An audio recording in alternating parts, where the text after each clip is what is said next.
Hello everybody. Happy Wednesday.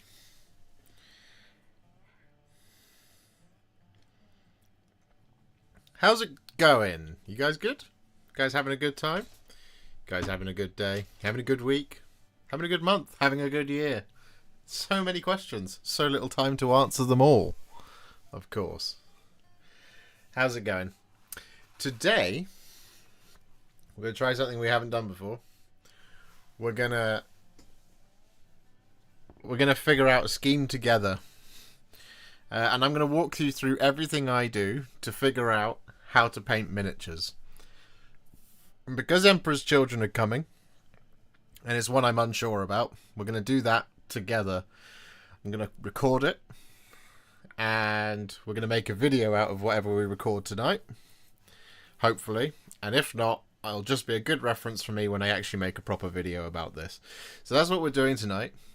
So, yeah. Does anyone have any questions before we get started? So yeah, that's what we're doing. So, like I said, I'm just going to run you through everything I do to figure this sort of thing out. This is one of those things where I'm actually not 100% sure on it. So I feel like it's good to show the process of getting to where we need to get to. Which is to do the pink, to get the pink right, and to have a good time, basically.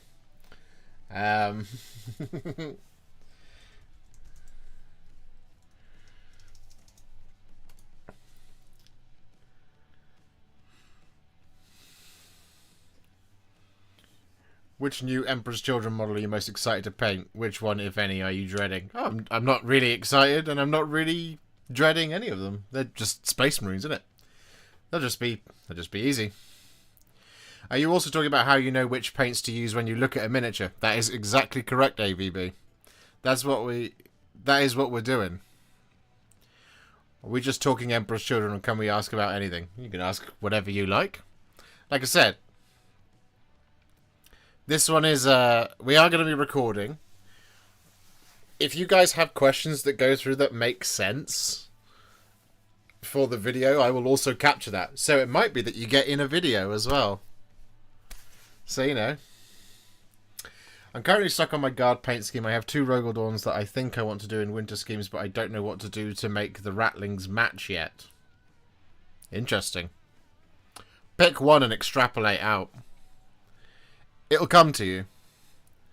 It will get there. You'll figure it out. Break out the color wheel. No, we're not doing any of that. Don't worry. This is my process that I'm going to go through.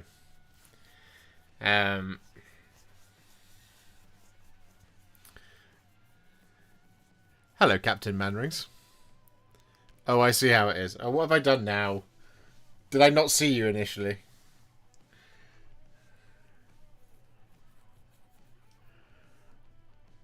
Will you talk about how to pick the best primer for your scheme as well? Yes. Yes. Yes. Spoiler alert on that one. I've already picked it. But I will go through that as we're learning today. So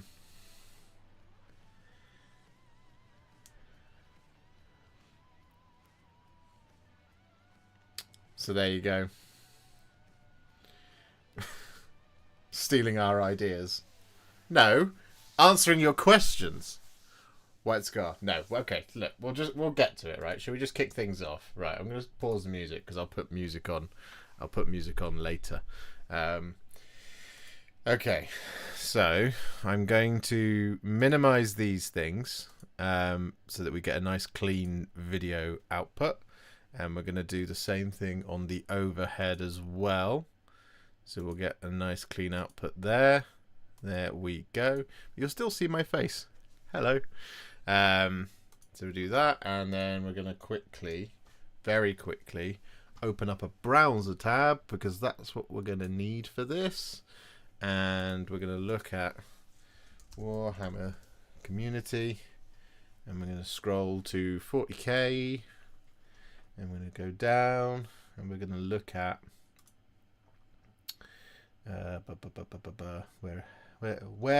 where the blazes is it? Aha, there it is. Right, okay. Just going to quickly set this one up. So this is it's a window capture, isn't it? Yes.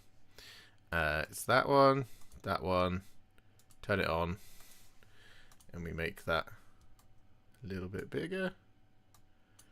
Lovely.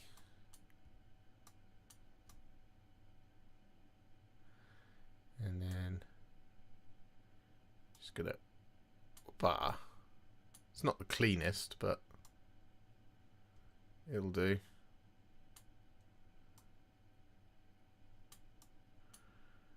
It'll do for our purposes. Right, there we go. Alright. Then surely triangles. Triangles always. Always triangles. So yeah. Right. So how do we...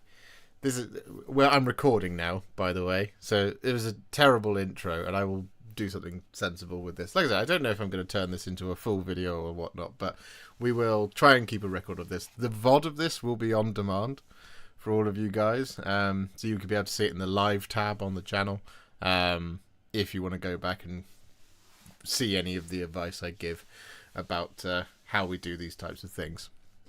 So today we are talking about how to figure out color schemes. This is how I do it. This is how I choose my paints. This is how I choose my primer. And these are the tips and tricks you can use when figuring these things out for yourself. So, yeah, I hope you enjoy this one. We are live. So we're just going to jump into it. So as far as it goes when it comes to figuring out color schemes, what I mean by that is, rather than figuring out whether or not I want them to be blue and green, I think the question that often gets asked is, how do you figure out which paint to use? And what is the motivation behind using which paint? And why does it work? And this, that, and the other. And I think that we can chalk that up to a couple of different things. One, I make decisions based on experience. Two, I make decisions based on research. And three, I make decisions based on ease, essentially. So in the example of things like my Death Core of Krieg, I wanted a very specific type of green, so I wanted to do something that was simple rather than mixing up a bunch of contrast colors to get to where I wanted to get to, and ultimately having to do a lot of testing to get to the right tone of green. So that what I wanted was a Strachan green highlight. Basically, I wanted a military green with a Strachan green highlight. That was basically the thing that I wanted. So in that instance, the quickest way to do that in terms of ease is not to mix a bunch of contrast colors, because if you're then going to take that color out and paint it over sort of 40 or 50 or 60 or 70 or even 100 different models, then you're going to have to get that mix right every single time. And some people would suggest, well, why don't you just use a wet palette? Well, then you're not in control of how much you're thinning down your contrast paint, and you've got water in contact with your contrast paint. Or if you're going to be painting thousands of models, why not mix the ratios in a pot and keep that pot? Well, I'm never going to paint that many miniatures. So I want it to be as simple as possible. And the way to make it as simple as possible in that instance, the answer was use a layer paint and then shade it and then highlight it. Given as it's only a spot color, it's kind of not a main color of the army, that felt like a sensible thing to do. Now, in the interest of what we're talking about today, we're talking about Emperor's Children and how we're going to figure out how to paint the pink, because we have a couple of options at our disposal without doing any research and without looking at anything. And we will also talk about how we're going to paint the black, and we will also talk about how we paint the silver, but we have to go back to where it begins. So the question is, how do we paint Emperor's Children? Well, in order to do that, we have to do a little bit of research first. So the first thing we do is we have a look at what the models I'm being asked to paint are, by you guys, by anybody, by myself, by the voices in my head. So the question is, how do we paint the Emperor's Children. And if we find a decent enough miniature to look at that we can blow at large, this looks pretty good to me. Let's open this image in a new tab. There we go, nice and big. So we can see here the kind of, I guess you would say the main scheme colours, as it were. We have the pink, we have the black, we have the silver, we have things like brass and stuff, and we have a little kind of like a sort of off greeny white. We have some sort of more vibrant green here and stuff like that. These are kind of, could be changed in and out, and these are the simplest areas to do things with. You can do them as complicated or as simply as you like, but this is generally the kind of thing I wouldn't worry too much about. But the main scheme colors are the things that we want to look at, and there's a couple of things to look at initially first about when we're doing our research and looking at these miniatures. They're telling you what paints they're going to be, and this is where experience comes into it. So I've painted a lot of miniatures. I know I've painted a ton of miniatures, and I'm in a very privileged position of being a YouTuber who has a YouTube channel where if I can't remember how I do something, I can just go and look back through my list of videos, and that will tell me a color that I could use. But given the experience that I have, there's a number of assumptions I can make here based on what I'm looking at. And the places to look on these colors, for example, are at edges and recesses. So edges, in terms of the black, here we go. So to my eyes, this black here looks grey. So the black's not the difficult part. The black is Black Legion in my mind, or even if you wanted to paint it in with Chaos Black or something like that, or any other black paint in the world, you could use that. But for me, it's going to be Black Legion because it's a nice deep black. It's a sheen of black. So the answer for me there is Black Legion. That's what we're going to do. So we're going to start with Black Legion. But how do we figure out what the highlight color is, and also consequently what the shade color is going to be? Well, like I said, we look at the edges. So you see the edge of this hand just here. That is grey. It's not blue, it's not purple, it's not green, it's grey. So I always default to a certain set of colours there. And the colours that I would use to create a grey highlight on a black detail is, depending on how dark I want it to be, and in this instance it is quite dark, it's not overpowering. It's Eshin Grey, followed by Dawnstone, followed by Administratum Grey. You can see all of that in action here. So you can see a little Administratum Grey right there on the elbow. There's a little dot right at the top there. Just there. There's a little dot. That's your Administratum Grey. That's the sharpest point. You can see it on the gorget as well. Just up here, underneath that silver. There's a little dot just there.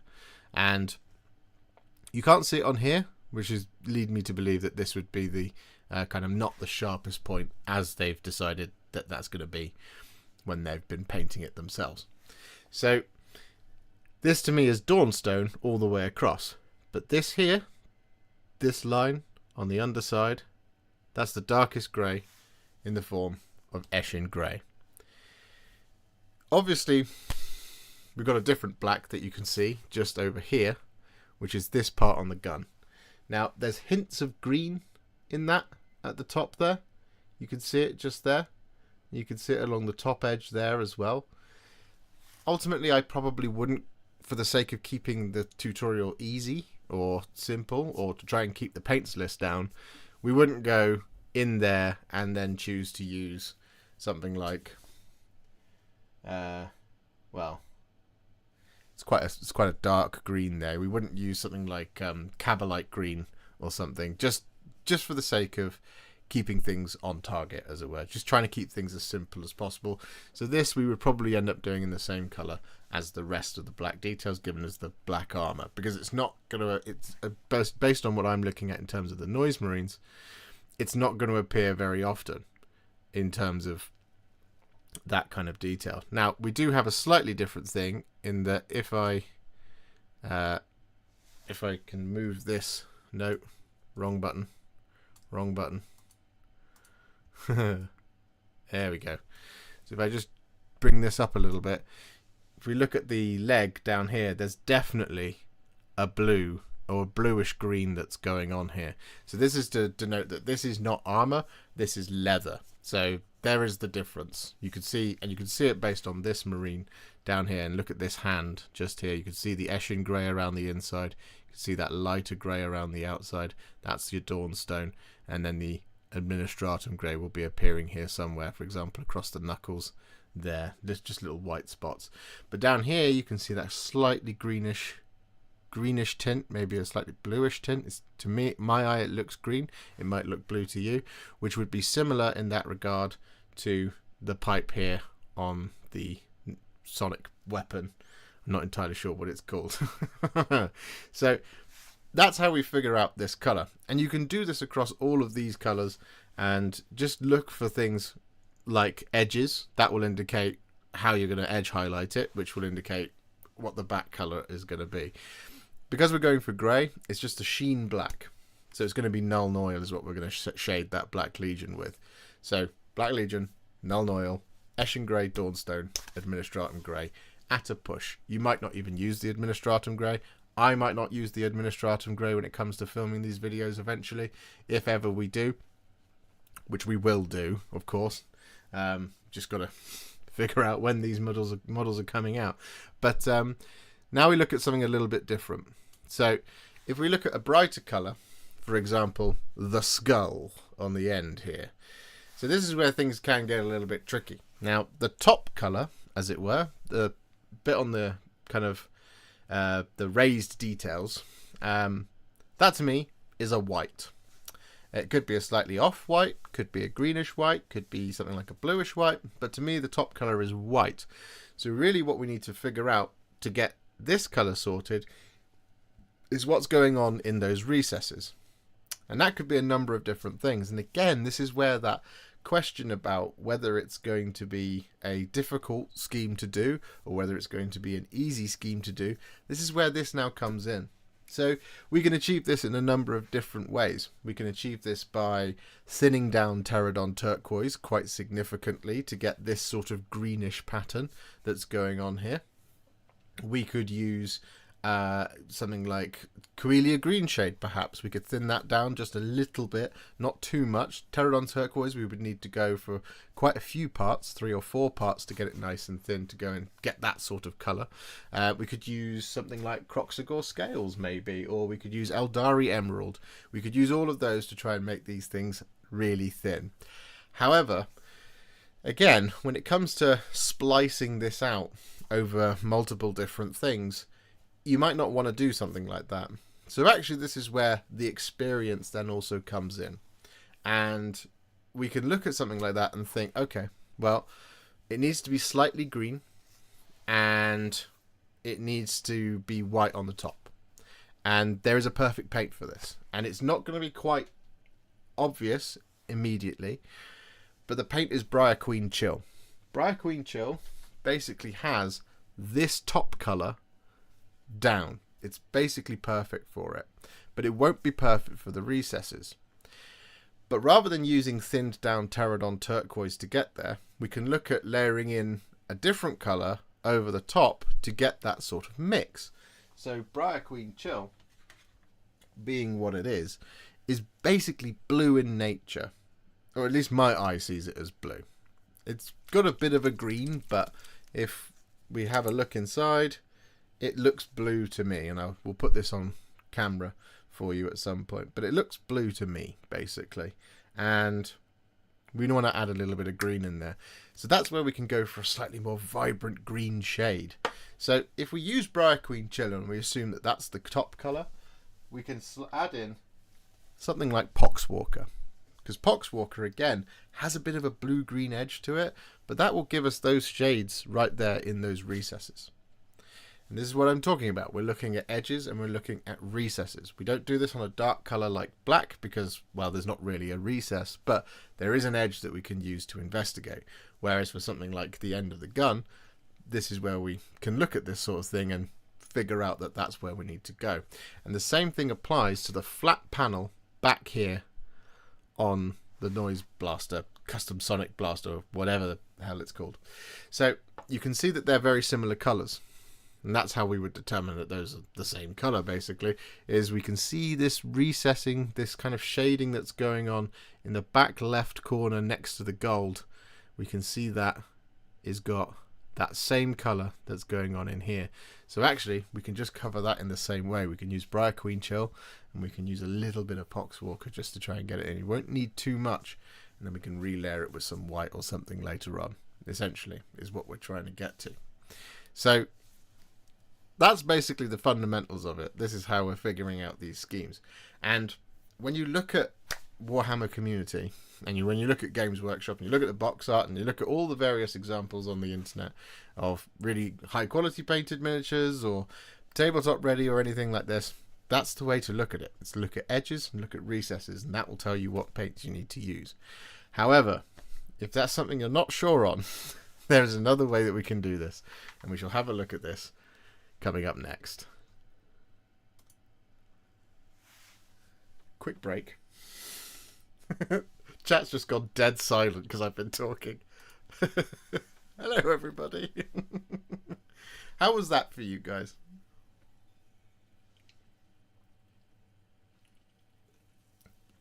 I can hear the scramble of keyboards. Oh god, and it all just came through at once. My.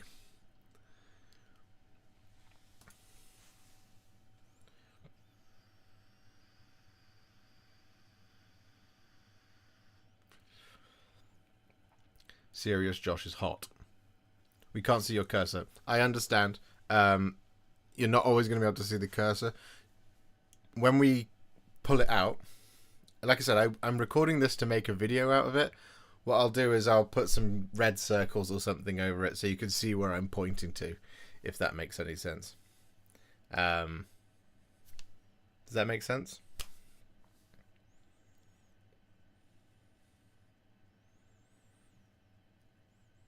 It's too difficult for me to capture the cursor every single time. Basically. Okay, cool. So that's part one. The reason I had to pause is because I need my phone for this, but I also need to just make sure I'm not getting push notifications. So I'm just gonna put do not disturb mode on, because we need this app.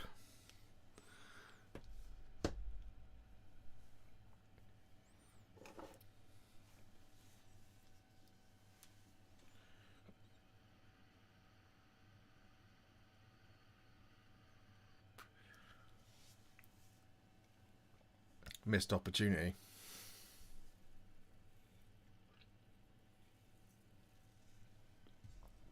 Paint rack or imp cap? Citadel Color App, because it's free.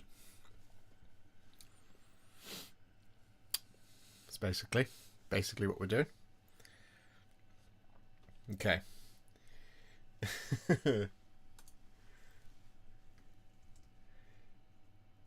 I hope you're enjoying this one, guys. If you could please leave a like on the stream. We're only at 50 and we have 157 people watching. Let's get this to 100 likes. Let's shoot this to one. Let's do this.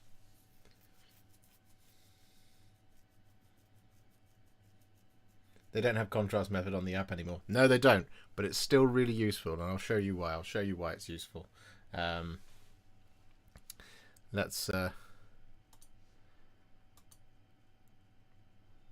reason being is we're not looking for the answer. We're looking for a suggestion, and that's why this app's really good. I will demonstrate to you as to why. Let's go for number 2, shall we? All right, next part. Here we go.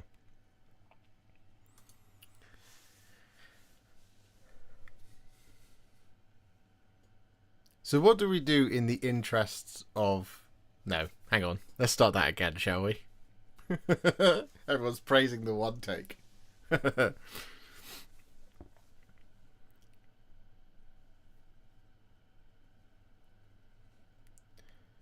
Now, I realise a bunch of what we just did was colours that I'm very, very confident on. You know, the black, the white, and all this kind of thing.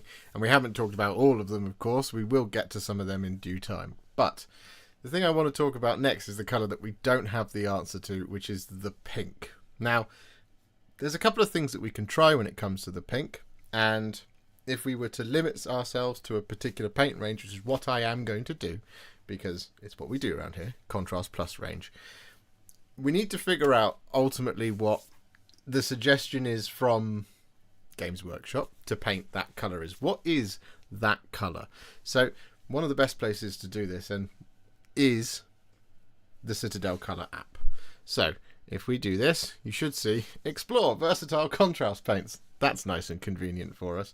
So one of the cool things in here is we can just use this to figure out what they suggest, and then we can make our way back from there. So one of the cool things in here is to look at paint by model. And we can go to Warhammer 40,000 and we can just see if they've got anything in here. So let's have a look, shall we? Emperor. Nope. We can look at what would it be? Chosen? No. Let's just scroll. A, B, C, D, E, F, G. Or it might be under Noise Marine. That's often the thing that can happen. There we go. E.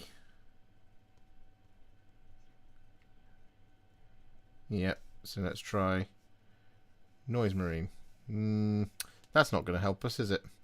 Okay. So we don't have a specific model in here that's going to help us. So now we go and look at the other category where we have not paint by model, we have paint by color. And this is where we go into the pink. Okay.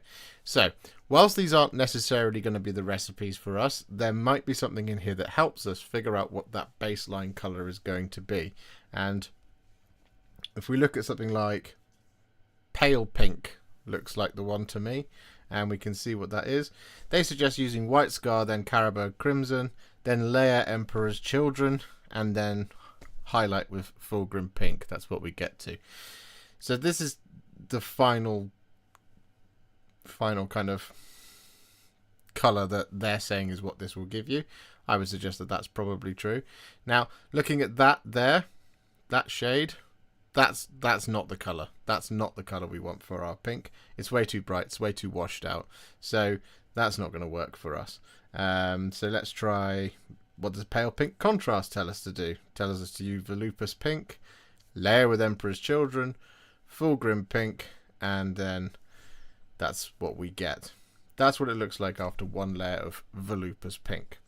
Now the key thing here is what we've just learned there, is that for that pale pink, or something like that, it looks to be the closest one to my mind. Maybe this one, but Volupus Pink being consistent, Fulgrim Pink being some form of abomination, whatever that is. To me, the consistent ones here are that we've got Volupus Pink and Emperor's Children is what we've just seen there in the three examples. That is the pink to my mind. Probably this one. However, it doesn't have to be this way. They're saying to spray with grace here. Volupus Pink will then look like that. Emperor's Children looks like that. And then layer of Emperor's Children and a highlight of Fulgrim Pink. That looks pretty close to my mind. However, it's not 100% close, is it? So, this is Emperor's Children. That is the colour that they're saying is the one that is the consistent one. It would make sense because it's called Emperor's Children. Okay. Makes sense. So let's have a look at it. Give it a good shake.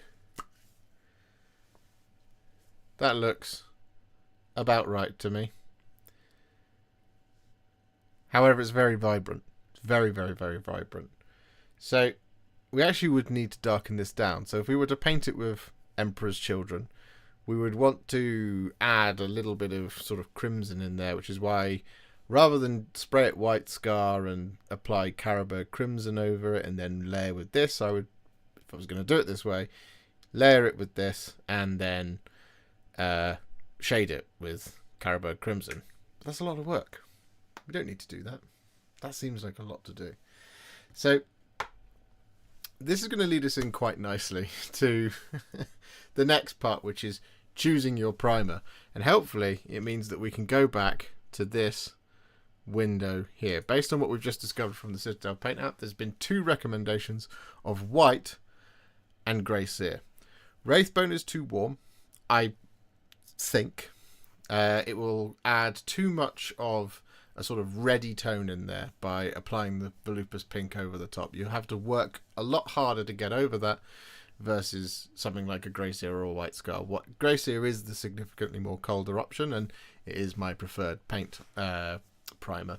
So when we look at these pictures that we have over here, we can see, for example, that it's just kind of slightly colder. It's not very warm. It's not very bright either. The only bright section here really is the white and is the pink.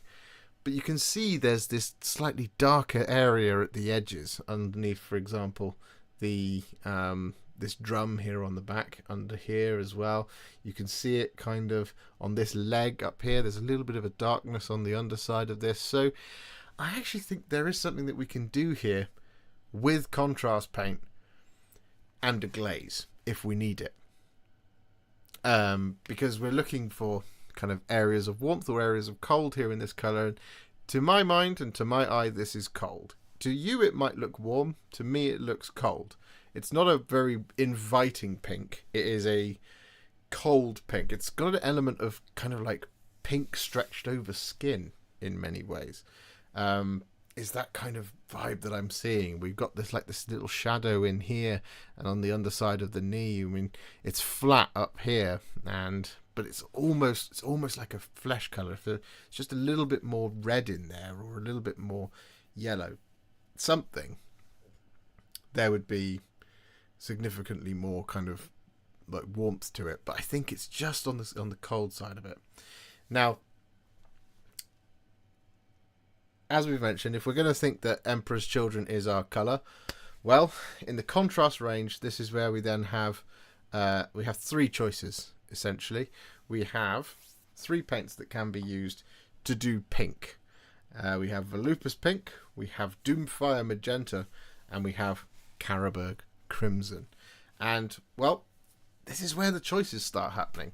You see, the majority of the colours on these miniatures are dark and cold, so the spray primer is going to be grey sear, and the majority colour that we're actually seeing is black, heavy silver, a little bit of white, a little bit of touch of green here and there, and then gold, warm metallics. Okay, so but we also have like things like white tabards and stuff like that.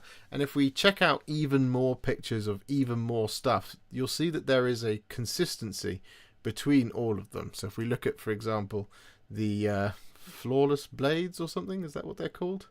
Let's open image in a new tab. Let's have a look. Yeah, you can see it here. You've got cold skin right there. There's no warmth in that, which is why Wraithbone is something that we would steer away from. And because of the black being such a prevalent colour here, and you can see like the darkened hooves here, it's not an orangey brown that's on the hoof there. It's a dark brown. So we don't want to put warmth into these, so we don't want to use Wraithbone, essentially, is the answer to this question. You can see it on all of this skin, you can see it on all these things. The only bit of warmth that we've got here on this miniature in particular is this tabard right here. And that can be achieved by adding highlights. But otherwise, this is a really cold, leering face that's on the leg.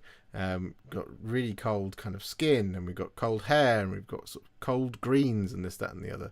This kind of rondel on the chest, that's cold. It's again, you might interpret things slightly differently. This is how I'm seeing it. I'm just looking at it. I'm looking for tones of warm red and brown, for example, here in the hoof, which would suggest otherwise. Same for the skin. I'm looking for that kind of Guilliman flesh type tone, but I'm not seeing it. What I'm seeing there is Slaanesh flesh, Slaflesh, if you will. Again, if we look at even more, we can have a look at something like these guys here, we can see these kind of skin wraps that are over the top of the armor on the leg and on the shoulder here. Those are really cold. There's no warmth in that. It's dead flesh. It's not rich, vibrant, fresh flesh. It's dead flesh. You can see you've got the kind of, again, maybe this one will work if we look at that. Yeah. So you can see there's little tones of kind of grey in here, and there's a little bit of it just around the kind of the stud there, but you can see it's like kind of this sort of almost bruised purplish look. It's like grey, slightly null oil type thing that's going on around the kind of around the edges in the kind of recesses and stuff. So I'm 99% certain, and this is where the spoiler alert, I've done a little bit of research already, comes from, is that grey sear is the choice. Grey sear for me is going to be the choice for the primer on these miniatures, and that is what I have done. I have chosen grey sear, and well, now that we've chosen grey sear, we now need to figure out how we're going to paint this. So let's figure that out.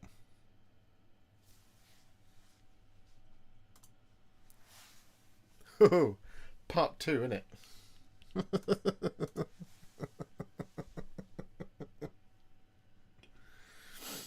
Have you thought about Magos Purple? I have thought about Magos Purple, Oathkeeper Crim. It's too purple. It's like a pinky purple. So it's like a pinkish purple rather than a purplish pink.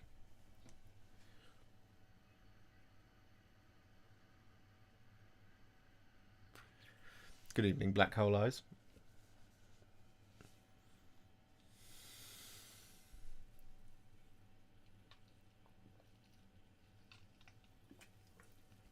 Dreadful Visage has a use finally. Yeah, definitely for some of this flesh. Dreadful Visage would, like on the faultless blades. You can see it right in there. It's basically grey skin with a hint of purple, which is why Dreadful Visage would really work there, because that's basically grey with a hint of purple in it. You could also try and accentuate the purple by mixing in some purple to some Dreadful Visage, but because it's already there, you just want to go for like a flat grey and then throw in the purple, which is why in the past you've seen me do things like 3-to-1 Apothecary White Magos Purple, is to accentuate the purple that's within the grey, if you see what I mean. I have difficulty seeing how to get that colour without Emperor's Children or Fulgrim Pink. Well, hopefully that's what we're going to answer in just a moment. I'm just limbering up, as it were. Are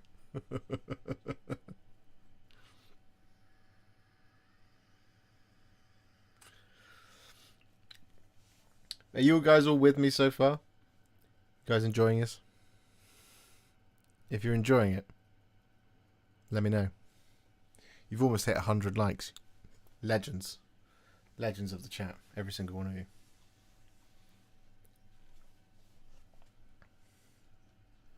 I'm not sure if you're describing Emperor's Children or my ex. I don't know what I said. Oh dear. Loving it. Great. I love to hear that. Excellent. Excellent. Excellent, excellent, excellent. Okay, I'm going to grab a piece of palette. Oh. Palette paper. I think that's what we're going to need for the next part.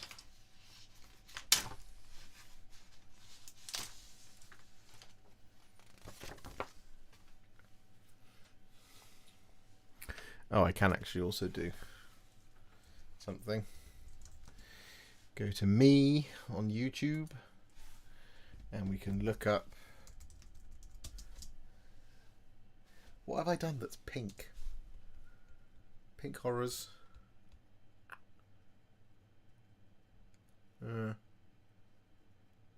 Carabao Crimson seems close. A bit too red, but it's in the right area, I think. I thought you were going to say you primed in pink for a minute there. That would be... So this is the question, right? Is something like this. If you had a pink paint available, would you prime it in pink? And the answer for me would be no, because the majority of it is black. When you look at things like the noise marines, they've got like two. If I just find a picture of some noise marines, yeah, on the noise marines that I'm looking at, there's the top left one. If you've got the article open as well at home because you're following along, there's a helmet, there's a bracer, and there's a shin guard. That is pink. There's 3 things that are pink. The rest of the armor's black. So actually, you'd be causing a lot of work if you were to paint in my style, which you're not necessarily going to. If you had access to a pink primer, you might prime them pink and then use base and layer paints for everything else. That would make sense. But if you're going to paint like me, you are limited to 3 generally, or possibly 4 primers at push. Are we going to watch a Warhipster vid on a Warhipster stream? No. Don't worry.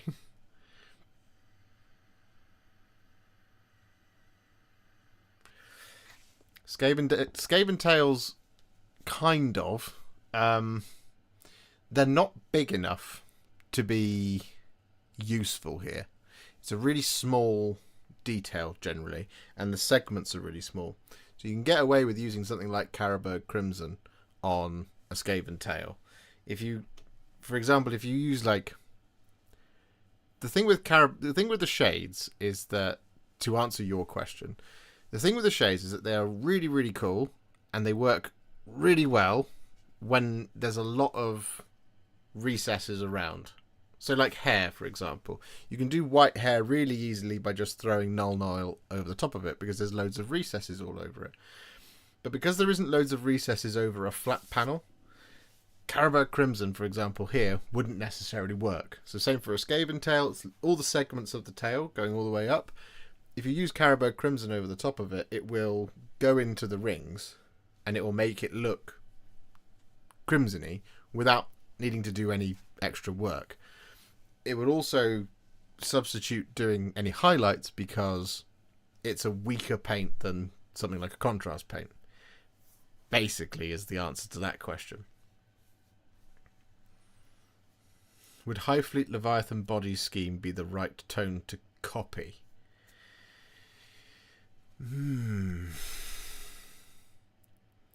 It's a good question.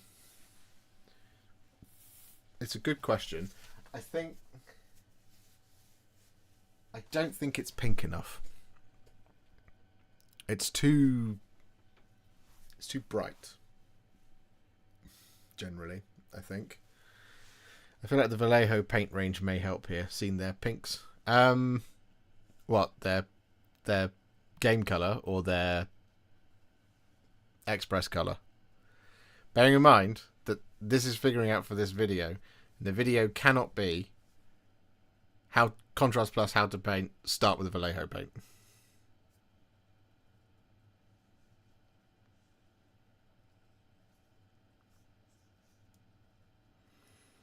I think if I was to do it, I'd have to do the whole scheme in Vallejo, and I don't know the range well enough to do that. Plus I say it wrong all the time.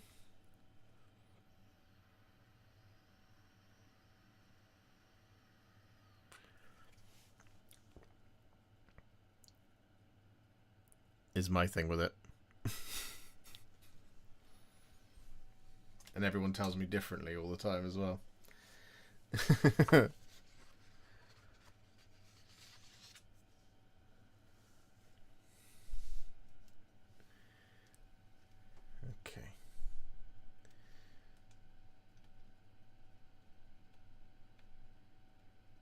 Let's do that. How's that looking?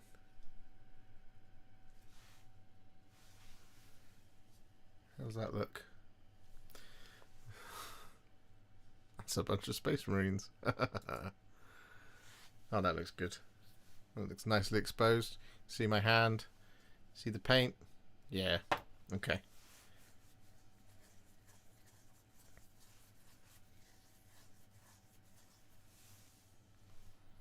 We'll go back to investigating my old haunts in a minute.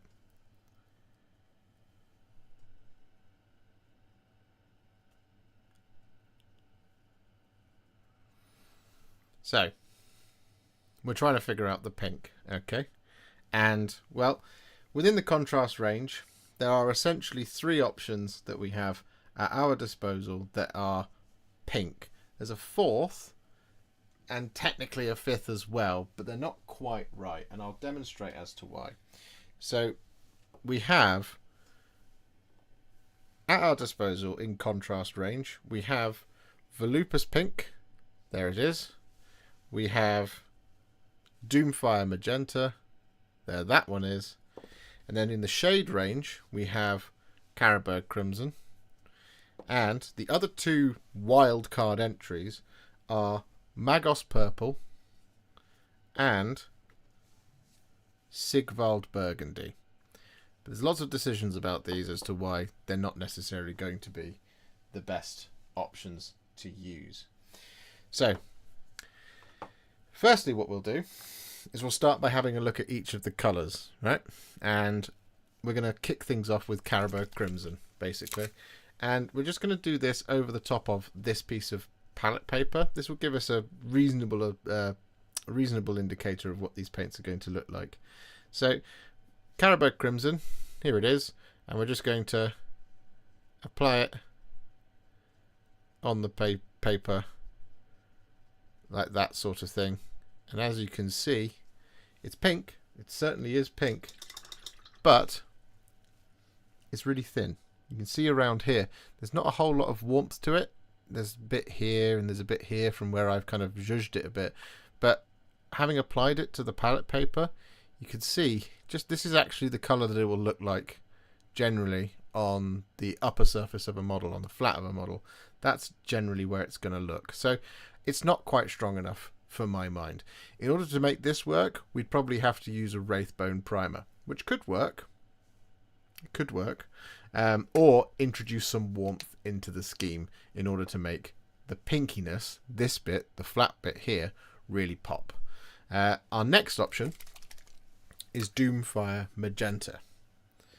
So Doomfire Magenta, here it is, funnily enough, is going to look quite magenta. So we'll just apply some of that. There you go, you can see how much stronger that is than the Carroburg Crimson. And if we zhuzh it just a little bit, you can see the kind of thinner tone here and the heavier tone over here.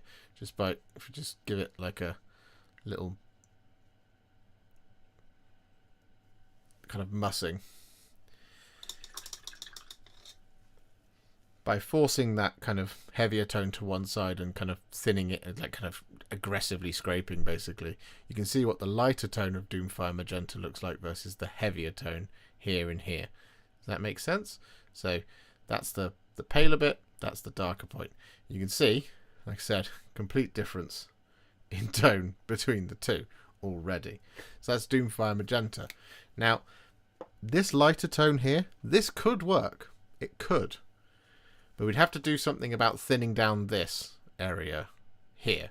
We might have to thin it down a little bit more than we perhaps want to over the course of a larger army. Let's say we're shooting for 50 models or something like that.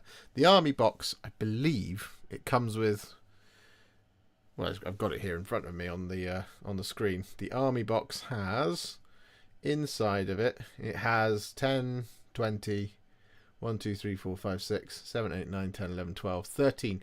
It has 33 models, by the looks of things, if my eyes don't deceive me, in it. So we're painting over 33 models. Who knows how much of an army that is? That might be 500 points. That might be 1,000 points. It's 40k. Who can tell? So maybe thinning down too much isn't necessarily going to give us that more uniform aspect for this colour. So our next option here is Volupus Pink. And again, we'll just apply this like so. And we'll give it a good zhuzhing just to get the lighter tone out and the heavier tone in there. And you can see this feels like a much more impactful version of Carroburg Crimson. You can see there's a slight tonal similarity here to here, but this has just got a little bit more vibrance, a little bit more colour in it. This is a lot darker than this over here, but there we go. That kind of makes sense to me I hope that that's being represented well on camera. Do let me know if it's not. So then we have our two wildcard options. So there's Volupus Pink. This is Magos Purple. Magos Purple is kind of like a pinky purple. So we'll just apply some of this here, get it on the thing, and then we'll give it a good zhuzhing. So we try and keep the paler area here to the darker area there. And you can see here, again, there's a similarity between Carroburg Crimson over here and Magos Purple here, but it's in the dark area here where there's just a little bit too much purple in there. Magos Purple would be great for things like that faultless blades, whatever they're called, for things like the skin. This kind of tone here would make for a really nice kind of added tone to like the skin and the recesses of things like that, but it wouldn't make for a really nice kind of flat surface area because, well, that's just not the right, it's just not the right tone overall, basically. Our final wildcard entry is Sigvald Burgundy, which is going to be the darkest of the lot, and it will make sense as to why I've put it in here as an option in just a second. But if we take Sigvald Burgundy and we just apply it here and we give it a good zhuzhing, there. So you can see, based on the darkest area here, it is by far and away the darkest of the paints. But that pink there, that tone just there, that looks very, very close to what we want. That looks like a more saturated version of this, which is Volupus Pink. To my eyes, at least anyway, at least as I'm understanding it, as I'm looking at it.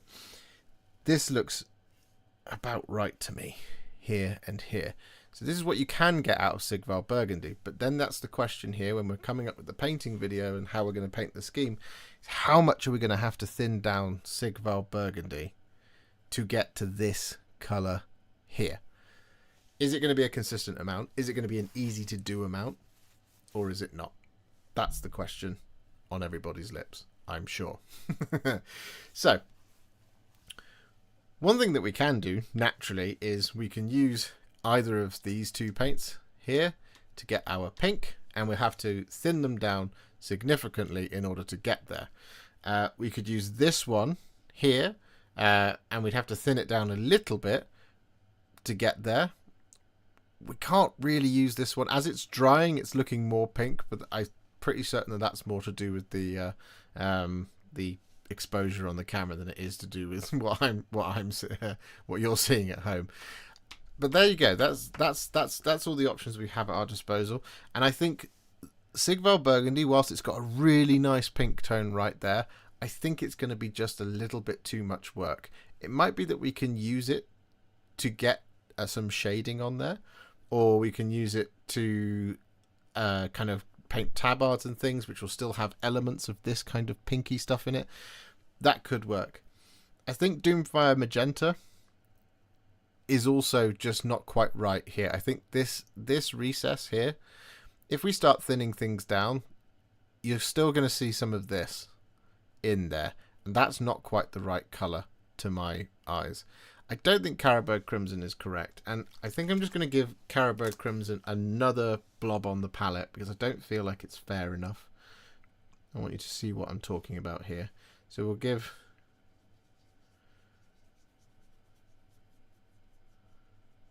Carroburg Crimson a second go round. It's just too cold. One drop of Sigvald in a fresh pot of medium. Yeah, that might do it. Yeah, but I don't think that that's correct. So what I've got here is I've got Larmium medium, and I also have contrast medium. Now, here's the thing. Contrast medium is going to be really effective at getting a pink from something like Sigvald Burgundy, or from Volupus Pink, or even from Doomfire Magenta. Contrast medium is going to be really good at that. But we're painting really smooth armor panels, and Contrast medium, whilst it's great at creating shades out of other paints, what it's not so great at is making the paint easier to work with, which is why contrast medium is great for diluting and creating other colors. Lahmian medium does a little bit less dilution, but what it does do is it creates a really much easier paint with which to create that kind of flow, basically. So I think contrast medium is going to work really well for something like Sigval Burgundy or even Doomfire Magenta, but I think Lahmian medium is the one we want for our smooth armor panels when we're painting over the top of our Chaos Space Marines. And to my mind, I think that means that we want to use maybe Volupus Pink. And we've done all of this testing so far. The kind of next thing to do is to test mixes, and I will then come back and say, I think this is where experience then also comes into it. Knowing kind of what you're trying to do with the mediums is kind of 90% of the battle. So contrast medium in a 1-to-1 ratio with paint will create half the strength of the original paint. 2 parts contrast medium to 1 part will create one that's theoretically around sort of 30 to 40%. It's all kind of theoretically, right? But if you take a millimeter of like fruit juice and put a millimeter of water in, what you have is 2 millimeters of fruit water. If you see what I mean. So 1 brush load of contrast medium and 1 brush load of Sigval Burgundy will create a effectively half-life of Sigval Burgundy. At least that is the theory. Whereas Lahmian medium won't quite do half. What it will do is it will do maybe sort of 30% dilution and changing. But what it will do is it will make it a lot runnier. So it becomes a much more familiar paint to apply. So I think, and I'm going to just now use my expertise, okay? This is my experience that is going to shine through. I think what we want for this, to keep things simple, is we want a roughly 2 parts Lahmian medium to 1 part Volupus Pink mix. And that is going to give us a really decent pink. And it might be that we have to do it 2 layers or do a little bit of blending to get that kind of different thing going on. But I think that's the right key. So I think we're going to go for 1 brush load of Lahmian medium and 1 more brush load of Lahmian medium. And then we're going to go for 1 brush load of Volupus Pink. And if we give that zhuzhing,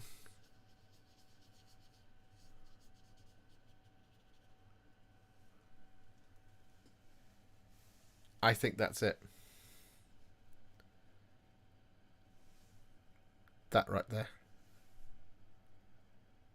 So you can see we've taken, this is Volupus Pink here, we've taken out a lot of the darkness that you can see here in the darkest part here. We've still kept the colour, and it feels, even with all that zhuzhing, you see how it's kind of slowly moving out. So you can see all my brush strokes and stuff in here, right? You can see them around there, you see them in here, you can see them in here. You can see how it's all kind of, you can see a little bit around the outside here, but this, even with all of that, and I was pressing quite hard, you could see my bristles going, bah.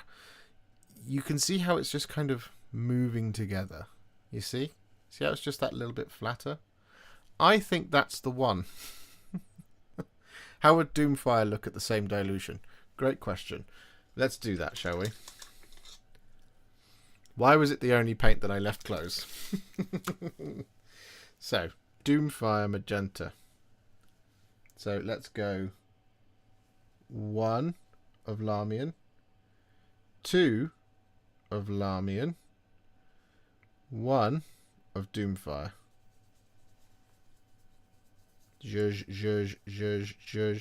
Trying to get brushstrokes. It's not doing a great job. There you go. So you see how it's got this kind of... It's almost too... Without knowing how these colours are made up, because I'm not a scientist nor an artist, but it feels too blue. It's too pink. It's too the wrong way. You can see how this is drying here, right? You can see how this is drying. What's magenta made up of? That's the question. I don't know. I'm recording this and I'm putting this in a video, so I imagine the comments will all say magenta is made up of this. But it feels like it's not quite right. You can see over here it's also not quite right. We can try these. We'll do a. I'll show you a. This one, Sigval Burgundy. So this is 1 of Lahmian Medium. This is 2 of Lahmian Medium. And then this is 1 of Sigval Burgundy. So what happens as we start to thin down Sigval Burgundy is the darker tones of it start to merge with the brighter tones. So it takes a lot more medium. You see how it starts to kind of claim it back? It's just that's too rare. So in order to get this to look right, we would need to go for like a 3rd blob of Lahmian Medium. And then maybe a 4th.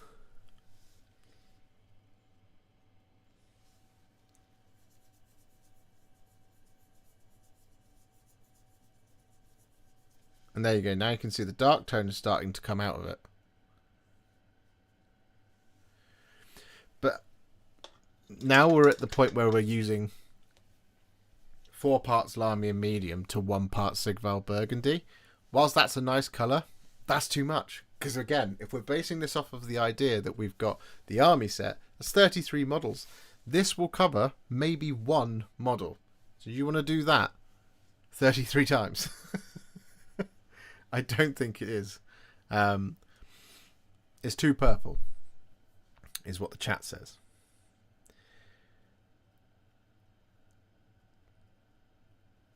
Doomfire Emperor's Children would be wild on the table. Yes, it would.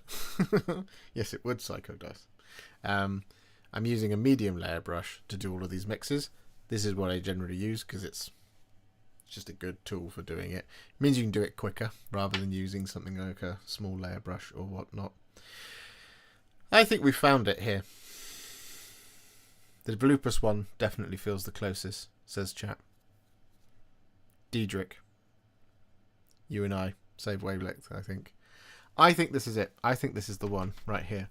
So the only thing left to do is to actually test it.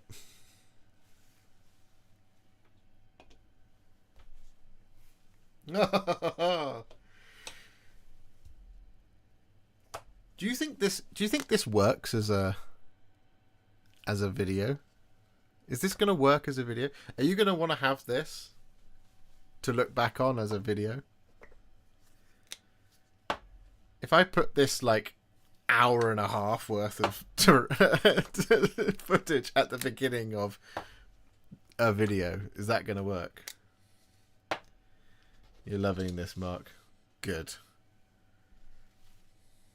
Very educational. Good. Good. Good. Good. Good. I've just got pink everywhere. Oh dear. Oh, my hands are going to be covered in pink now. Let's move you out of the way, shall we? There we go. Let's do that. Okay. Put that there. We can pop this here. Okay.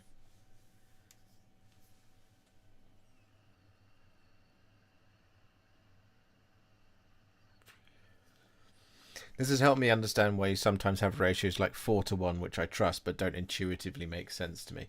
Yeah, so a 4:1 ratio, when I do a 4:1 ratio, to answer that question, let me just sort this out, because that was going to be blinded. I don't want to flashbang everybody when we go back. So a 4:1 ratio in this instance, Martin, is a great question. The reason you'd use a 4:1 ratio, and the reason I've kind of sort of moved towards 4:1, is that what a 4:1 will do is it will just lessen that heavy pigment and help you to avoid that kind of spotting, that coffee staining. So 4:1 contrast medium, not contrast medium, 4:1 Lahmian medium is a flow improver that targets specifically the heavy pigment, but there's enough paint there that it won't lose too much of its overall property. And that's the reason why it kind of works. This is just my lived experience. It might be different for other people, but I feel like 4:1 has enough color saturation of what you want, the original color, but 1 just throws in that little bit of kind of flow improver, which is airbrush aficionados out there will understand. You put in a little bit of flow improver just to make it so it works. The 1 there is basically creating a sort of, it's making the darker pigment wetter for longer so that it helps you apply it smoothly over a larger surface, is basically how I've understood it. I might be completely wrong, but that's my experience, and it's worked in a lot of videos so far. But yeah, I do realise that I missed some monetary support. I saw it pop up. Mark Kark, thank you very much for 5 gifted Warhipster memberships. And Philip G, thank you very much for becoming a member. Guys, you're legends. I hope this is a really useful video. If you'd like to support me like that, you can absolutely do so. You can you can become a member, you can give some memberships, or you can send a super chat. We're going to do a little bit of painting in just a moment based on what we've just figured out. So I think it's 2 parts Lahmian medium to 1 part Volupus pink is our first port of call. We might have to do a second layer. I doubt it, but I'll explain how we're going to figure that out in just a second. So, but we're going to do that, and then we're going to move on to this. The Nurgle fly skin recipe almost broke me. I don't think I can do it again. Yeah, and that's that. I think there is a complaint sometimes about some of my videos where, and it's a completely legitimate complaint, and I completely understand this, is when I get so far down the rabbit hole of everything has to be contrast, we figure out too much of a difficult thing to get exactly what you want, but it's just too complex, and you're not going to want to do it over and over and over and over again. So what I'm trying to do to be a better hobbyist for all of you is figure out how I can simplify it so that you can purchase, try to save you money in the long run. Because everybody who thinks when they watch one of my videos that you buy all the paints for that one miniature and then throw them away, that's not how it works.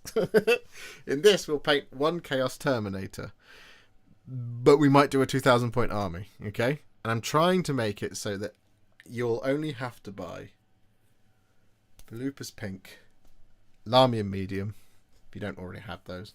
And I think we've got a glaze opportunity here, maybe, and I hope I'm right. Again, this is the other part of it, is the hit and hope. But Volupus pink, Lahmian medium, Emperor's Children might be in there. We might get to use it. We'll have to see. And then a highlight colour of Fulgrim pink. 4 paints to be used across potentially 50, 60, 70 models across 2,000 points.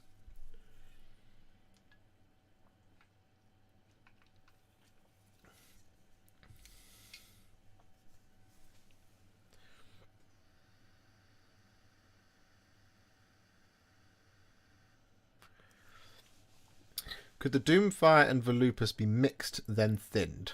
Because I feel like the Volupus is a bit too cold and the Doomfire is a bit too warm. So there is a potential that you could do that. However, I don't think there's enough dark pigment in it to make that make sense. I think what will end up happening there is if you, for example, mix, and this is just going off of, this is where experience comes into it, okay? So if you were to mix something like Doomfire and Volupus Pink together, I think the same effect would happen if you mix Baal Red and Blood Angels Red together. Baal Red is basically a single pigment, and Blood Angels Red is basically two pigments. But you're mixing single pigment with two pigments, and I feel like what ends up happening is the Baal Red just dominates it. So I think Doomfire Magenta would just dominate Volupus Pink, basically. Is the reason why I wouldn't suggest it. When you have paints that are similar, so you have something along the lines of, let's say, Pterodon Turquoise and Ultramarines Blue. When you mix the two together, you've got a darker pigment and a lighter pigment, heavier and softer. You've got those two different things together. Those two things are mixing at the same time. It becomes basically four things are mixing at the same time, basically. I think with the single pigments, Black Legion, Imperial Fist, Doomfire almost, Baal Red, they're too dominating. So when you mix them with another contrast paint, there's a lot more of that in there than there is of the other one, basically. So you'd end up having to go like 4, 5, 6 parts of the other one to have more Volupus Pink be in the mix, and at that point, it's too much mixing. You see?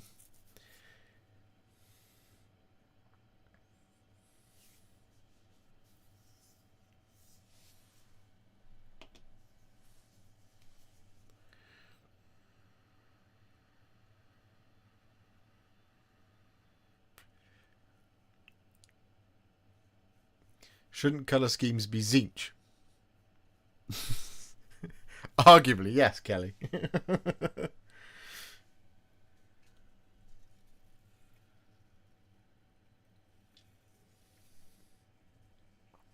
No music tonight, by the way.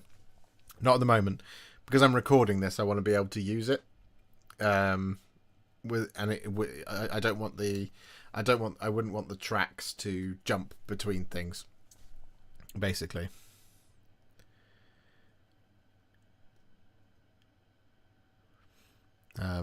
Right. Given is what we've learned,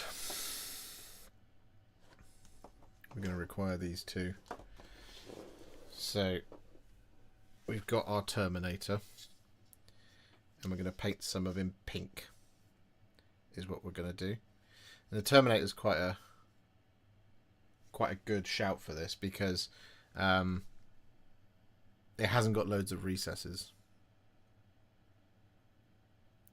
You're going to test for the green and white robes they had in the reveal.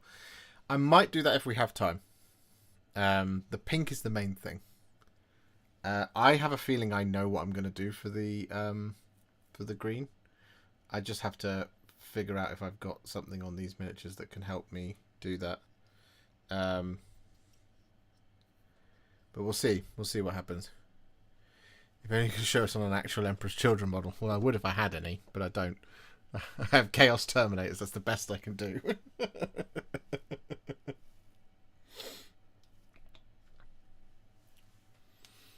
Okay, so here is our Chaos Terminator. We'll zoom in a little bit as well. There we are. Okay.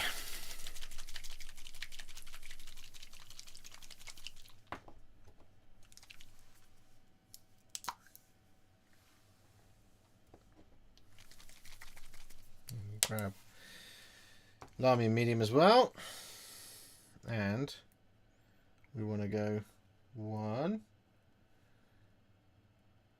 part Volupus Pink. I've done it in the wrong order. It's fine. Yeah, one.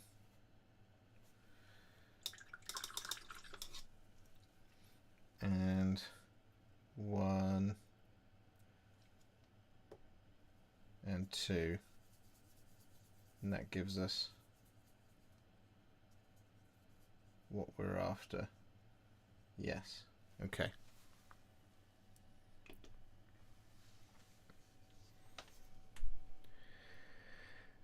So given everything that we've learned so far, the proof is in the pudding, right? So this is where we're going to test it. We're going to test our roughly 2 parts Lamium medium to 1 part Volupus pink mix. And we're going to apply this over the top of some of these parts of this Chaos Terminator, over the top of the grey sear. And we're going to get this on like so.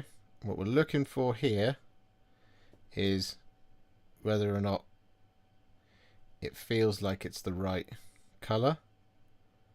It certainly feels like it's the right colour to me.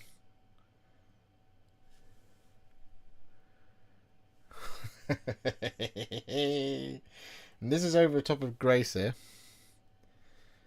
So we'll just keep going. We'll do a little bit more. So we'll do the foot as well.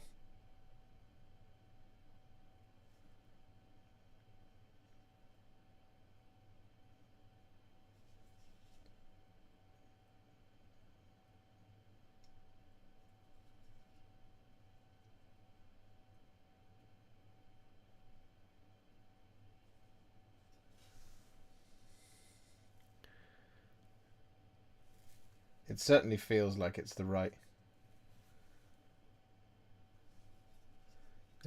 colour. We can tell just kind of the flats are looking nice and pink. We've got a lovely kind of sort of build up of that darker pink in the recesses,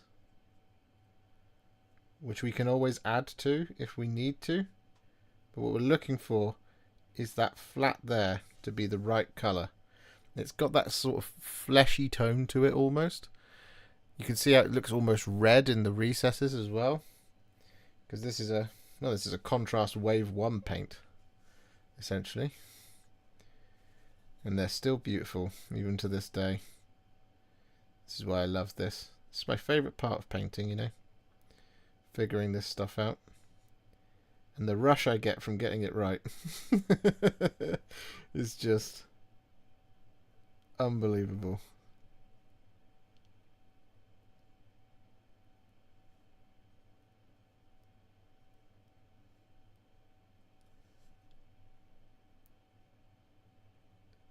But that's where the experience comes in, you know.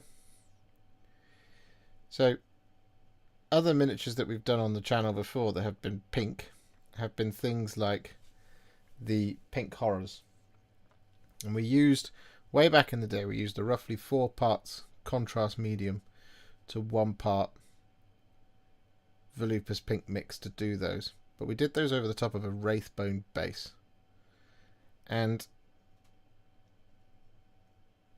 it worked then because we had much more diluted paint over a warmer base, which would make the diluted paint appear a lot warmer. And because the pink horrors are fleshy in nature, that's what we want. We want it to be fleshy, you know. They are, well, it's muscle groups, right? So it made sense to do it that way on the pink horrors at the time. It wouldn't necessarily make sense to do it that way on the Terminator, for example, because a lot of this is just large, flat, open panels.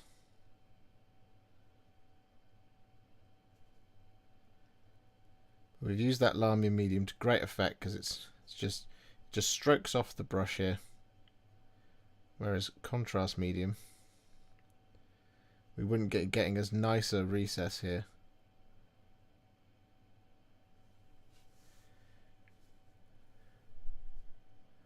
I think that's the one.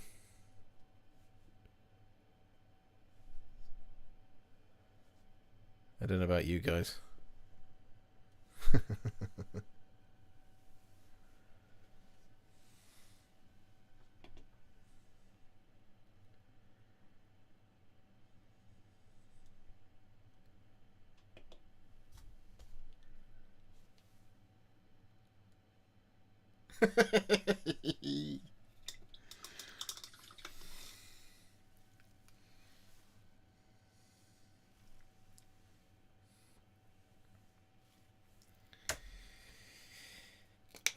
The proof will be in the pudding, though.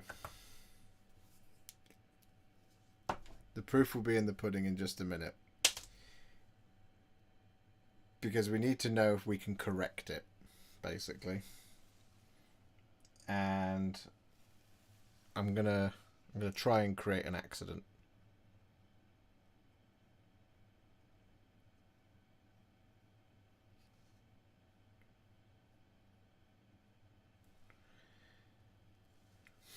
I didn't do a very good job.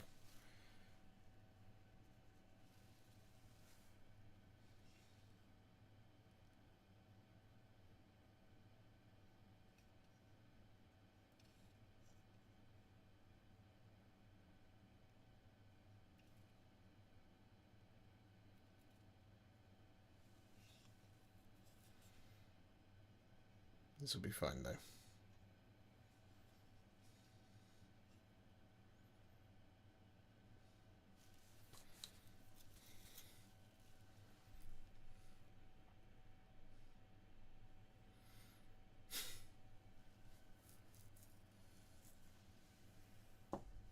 Will the colour change much when the black is next to it? It shouldn't do, no. We can check that out in a minute.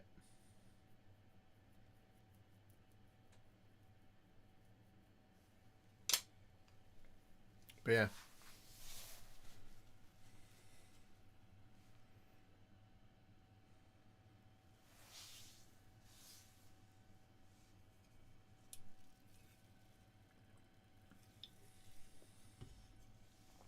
Oh. Welcome inside the mind of a madman. Should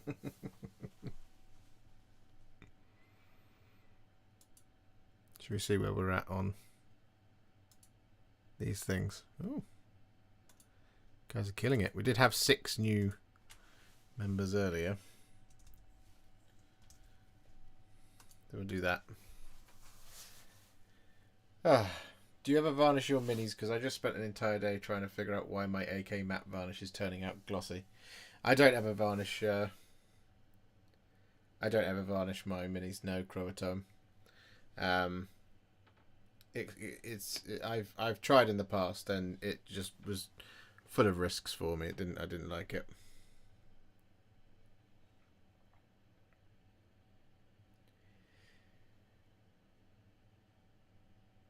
Now the question is Black Legion or Black Templar over Iron Warriors.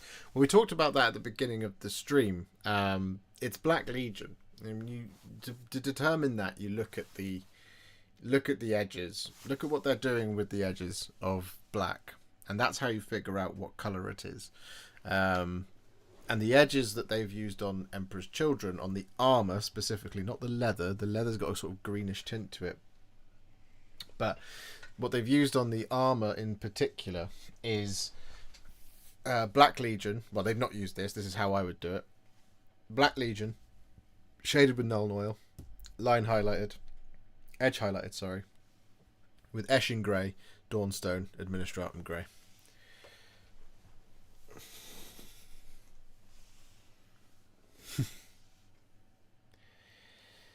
Guys, if can we get to 150 likes on the stream?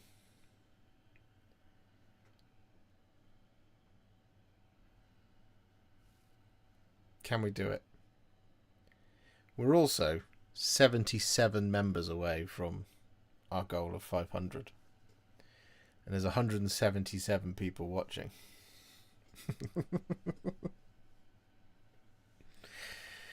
You're doing your part. Thank you, Lil May Rose. I brush on my varnish and avoid metal / things I want to be shiny. I use a 1-to-1 mix of AK matte varnish and contrast medium. Yeah, I personally just don't do it.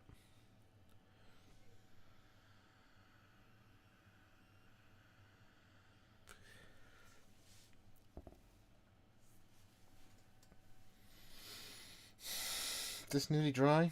It looks nearly dry to me. The reason I'm curious about whether or not it's really dry, nearly dry, is whether or not, in the event of a mistake or a splodgy mistake, if I can put that into the video to help you guys. If it's simple, we've crushed it. If we haven't, if it's not simple, we've not quite crushed it. I'm so pleased with this though. Look at that. That looks spot on to me. But we'll see in a minute.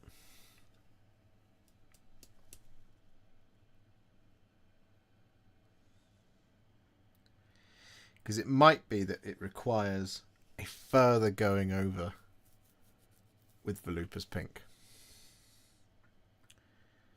It depends. Depends on Emperor's Children. Whether or not that's the correct colour.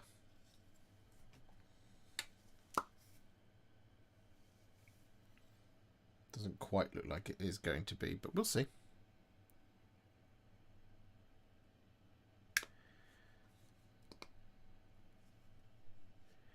Now we have the pink. When do we have the miniatures? Date of release? Well, I'd like to know that as much as you do.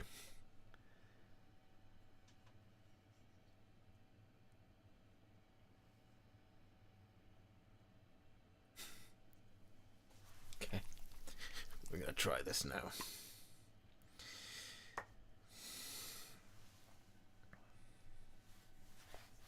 We'll just...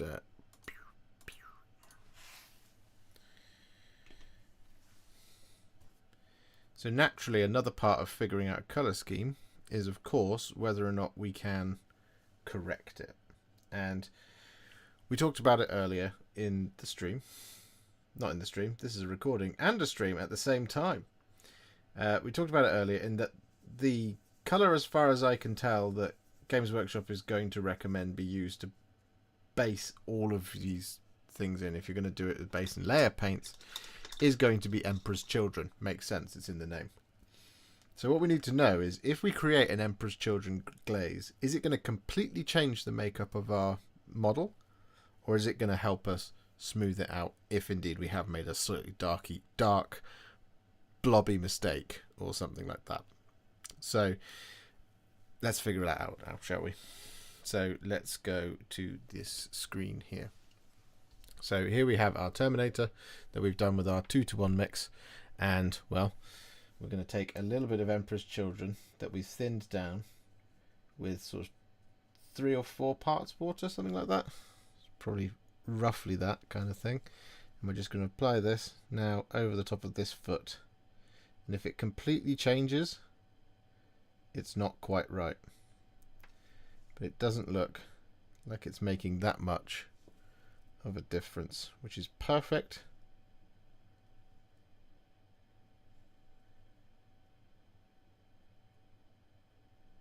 It's exactly what we want. So there will be some tonal difference, it just happens.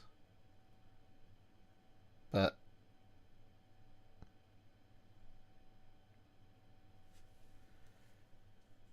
that looks pretty spot on to me.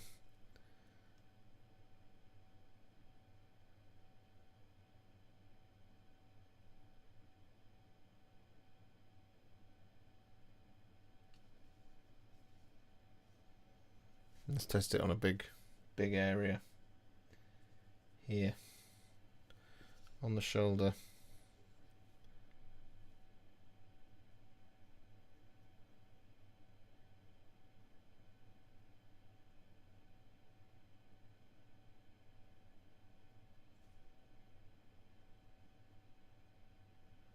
Well, that's our correction right there. So if you made a sort of dark blobby mistake, or a sort of slightly scratchy finish or something right in the middle, you can just use a slightly more thinned down than normal version of Emperor's Children to just accentuate the pink and smooth out any mistakes. It might take a couple of layers here and there depending on how dark the mistake is, but that to me looks absolutely spot on.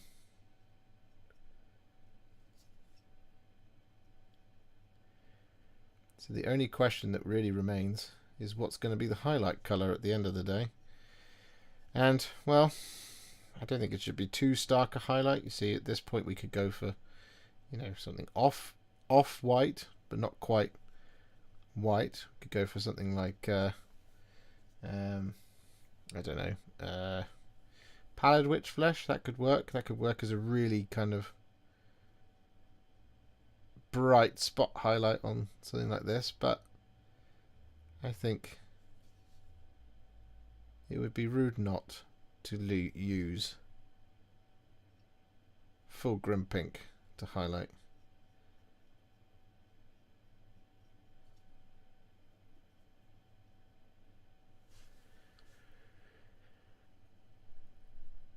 Oh.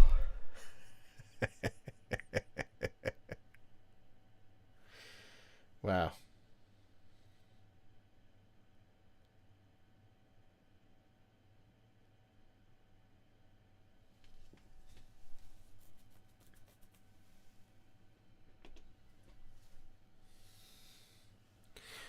We'll do a little highlight of full grim pink. Just check. Not that there really is anywhere to highlight.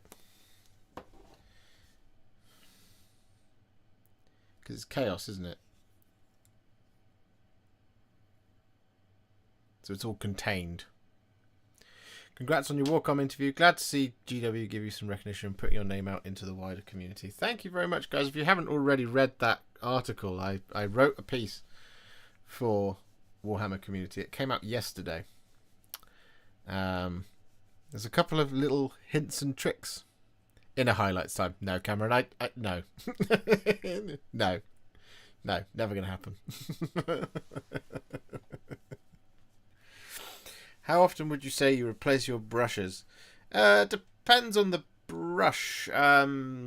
Sometimes they can last for... I mean, this small layer brush has been going for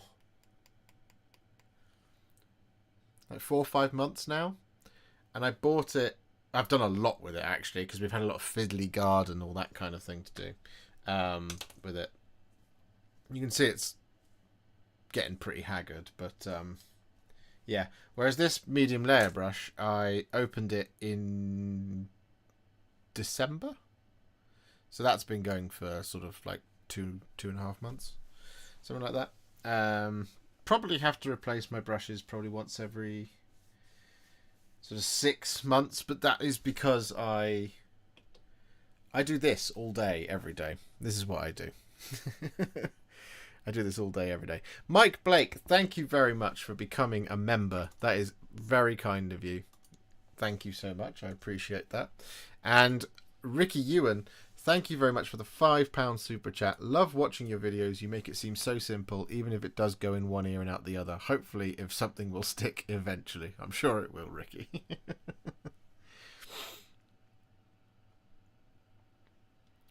Is it just me or is GW's non-synthetic base brushes discontinued? It might well have been. I don't use them. The base brushes, they don't hold enough paint in the belly. They're very much, they push all the paint out to the outside of the brush, which is why they're great for base coating. But they're great for base coating with base and layer paints, which is why I don't use them for contrast paints. Medium layers and small layer brushes.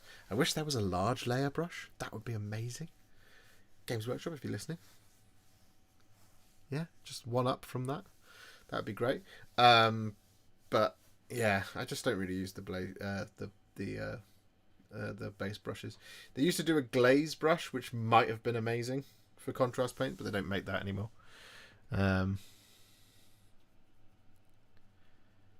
It's great exposure. It is great exposure. I just hope it was a nice read.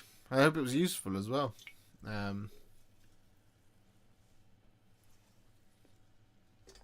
And I will say, if anybody's out there who wants to collaborate in a similar fashion, I'm right here. Just get in touch, you know. Time permitting, of course. Oh boy. Well,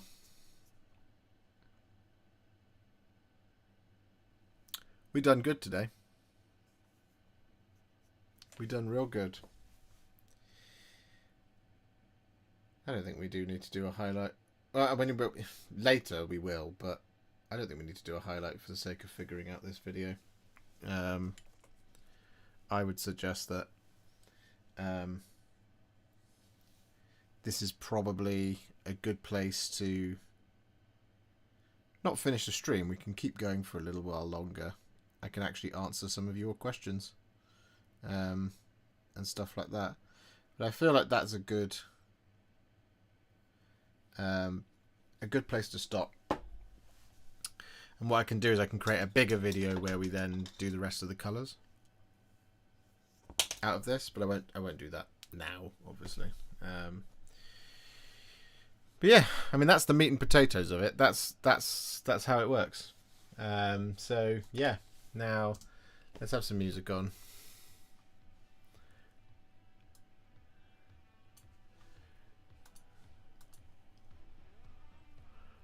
Have you seen an uptick on views since your Warcom article? I've seen a couple. Yeah. I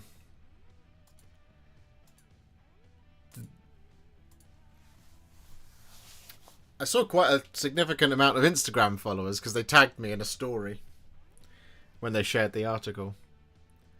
We are who we are. We are who we say we are.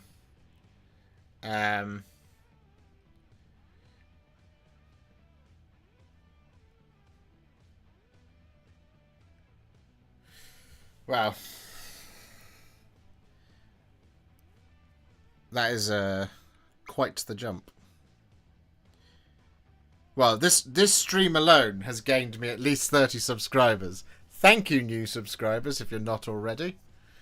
Hit the subscribe button. I'm waiting for your Fulgrim video. So am I. I need to get hands on Fulgrim. He's nowhere to be seen.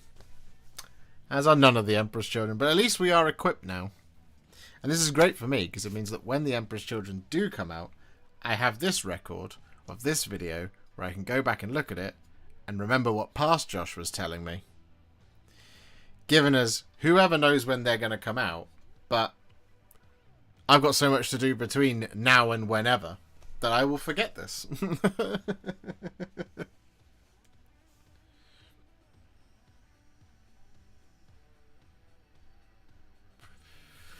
I swear the Genestealer cult army is going to end my miniature painting career. Seriously, how do you deal with complicated miniatures with tons of horde aspect? It's a hard one, Eldem.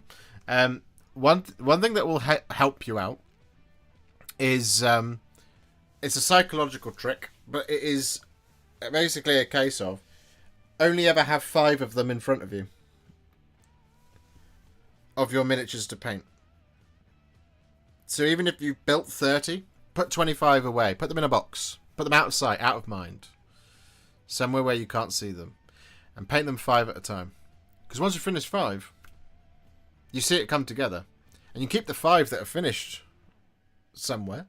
You can put them like on your desk or whatever. But it helps you see it. It shows you the force growing rather than the to-do list shrinking. It's a little trick, but it works.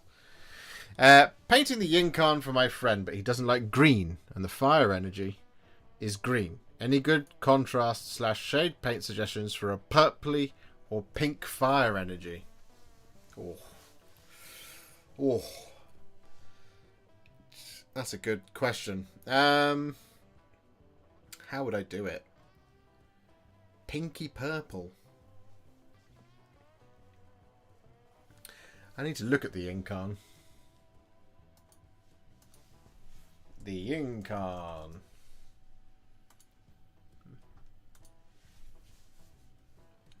Yeah, there's a lot going on there, isn't there? Are you painting the Yinkarn in that sort of purple body as well? Or are you painting that different?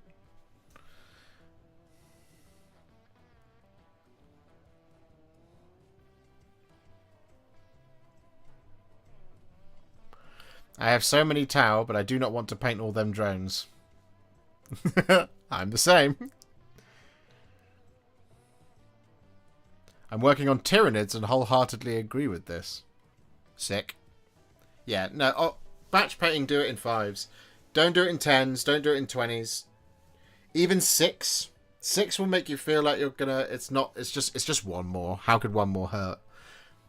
But remember, it's one more lot of highlights. It's one more set of layer of black. And you gotta 5 is the sweet spot. Like if you're painting, like, let's say guardsman, 5 lots of skeleton horde on the fatigues, easy. 5 lots of green on the armor, easy. 5 lots of black legion on all of the belts and straps, that's the fiddly bit. I can handle 5 at a time. 6 would be too many. So whenever I get a unit of 6, so something like the what they called, Saviors of Cinderfall, that is a box of 6 models, and it's so hard to concentrate on it. You can't do it all at once. So I ended up doing them one at a time.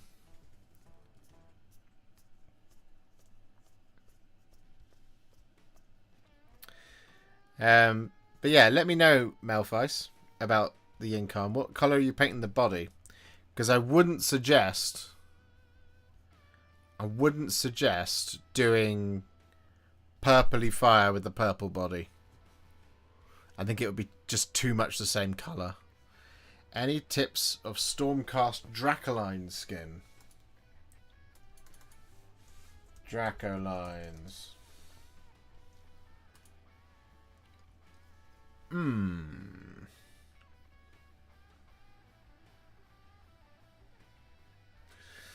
This is on the evocators, right? I think I've got just the video for you.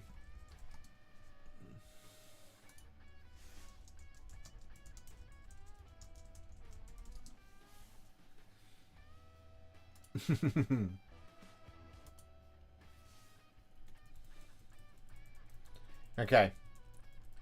So, my Stormstrike Paladors video has a blue one. That is the Dracolines. So this video here,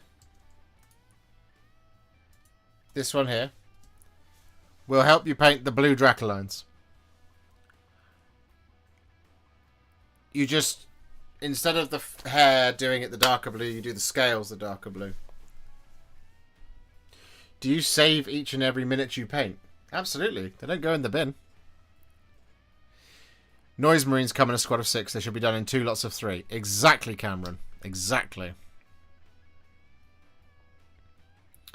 I'm really struggling with edge highlights. I'm using a Citadel small layer brush, but my highlights feel too fat. Should I be thinning for edges? How much?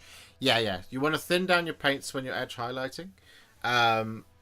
Because if you don't thin down your paints when you're edge highlighting, it will create basically a welding line.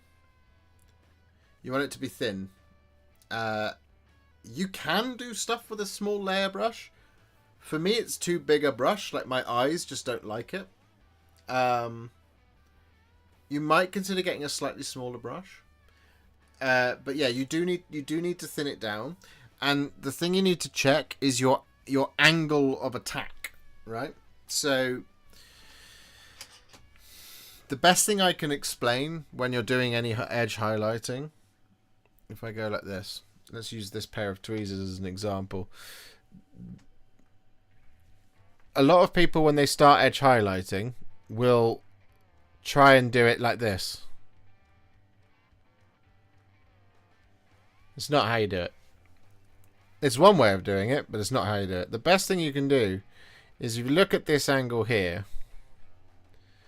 your brush needs to come across it like this. Right?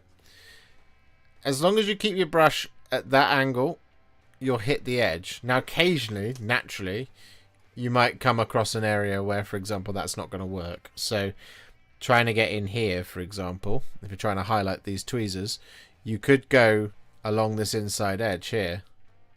Like this, go across like that, like that, like that. And then you get to around about there, which is where you're going to have to stop. It's at that point, and only that point, where on this little bit here, you're then just going to draw that in. You're not going to do it all the way from up here all the way down, because that's what ends up happening.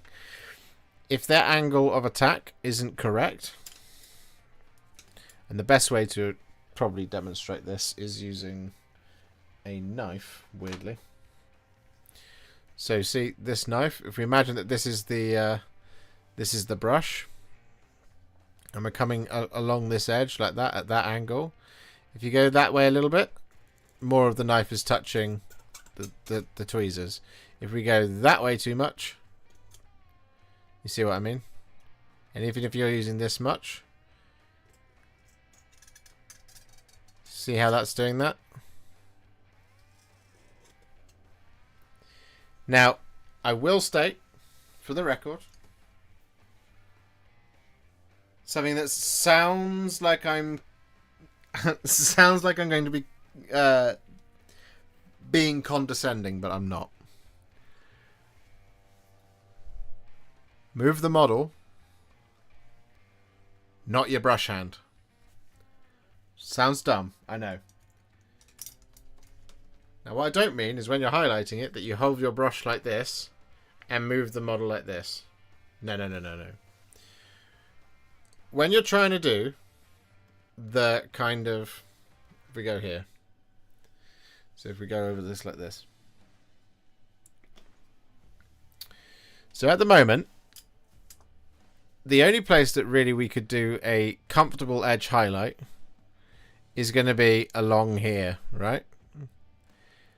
Trying to do an edge highlight up here by moving your brush hand up like this and doing this like that isn't going to help you. What you want to do is move the model like that and get that edge highlight. Move the model, get that edge highlight. Move the model, get that edge highlight. Move the model, get that edge highlight. You don't want to try and do these horns like this, because you're not going to do it. You're just not. You want to turn it like that and edge highlight this way.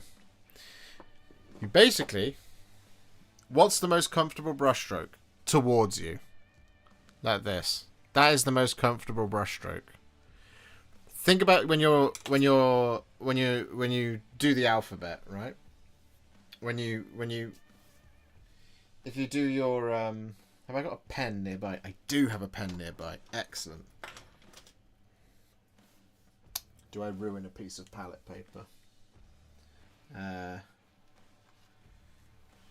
just use this. Let's just use this. So when you do writing, for example, right? And we do capital letters, A, B, C,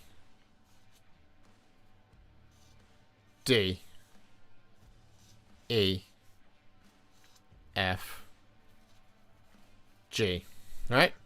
Now try and do it the other direction. And you'll see what I mean.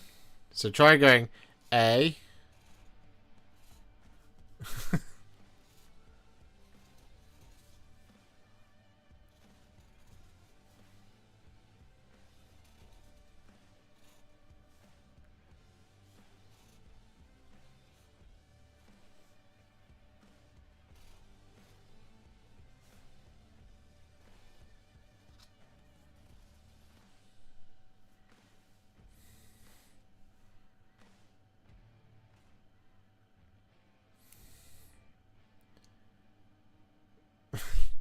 Does that... You see what I'm getting at? Like a H. If I do a H... my name is Josh. So if I go J-O-S-H, that's how it looks like when I write my name. But if I try and do it the other way, in reverse...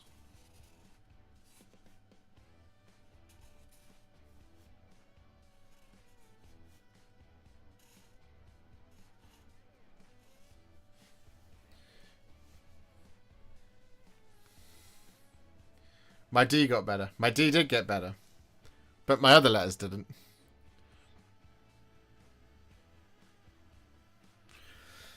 Same for like... And my surname. Dox myself. H-I-L.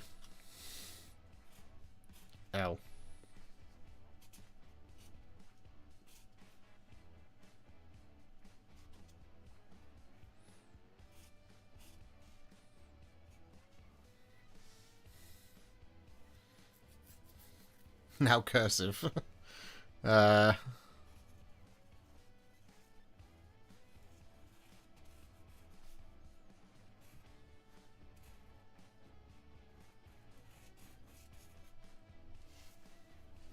I can't do it.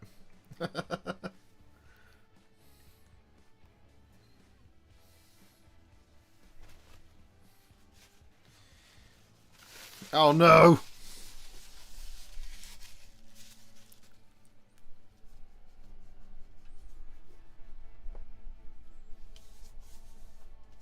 It's got my name all over it. Don't want that. Okay. That's why we don't play with Sharpie. Hang on.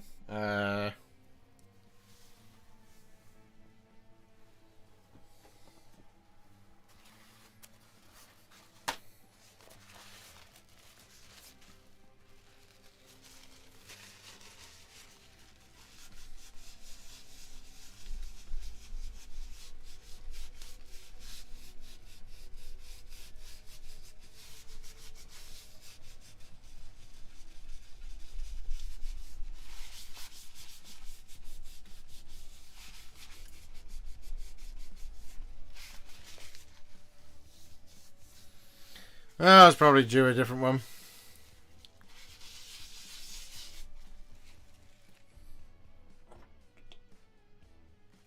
Yeah, that looks fine. You'll know that my name is written all over it.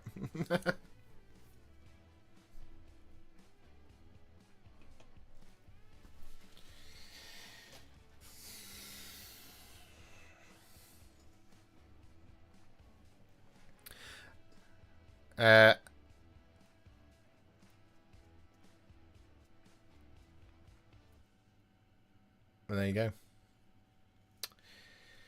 How was that? How was all of that video for you? Oh. Like I said, we'll try and edit that down, but you guys were here when it happened.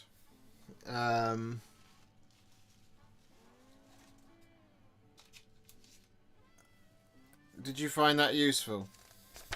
Ah!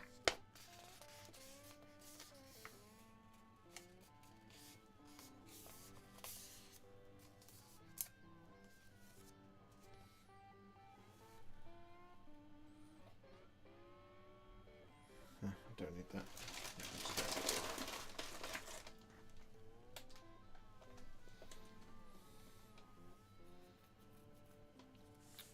One of the videos of all time. Thanks.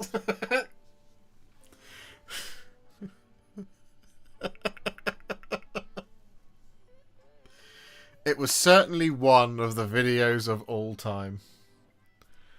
It's one of the streams of all time.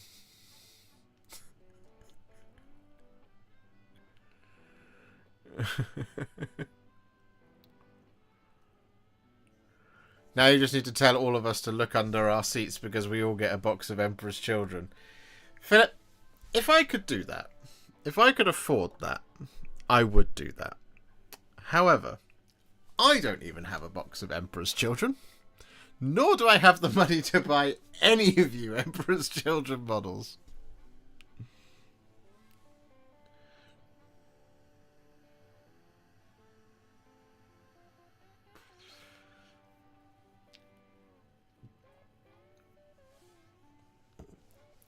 You should be proud of what you did tonight, mate. Oh, thanks, Mark. I will try. I'll try my hardest.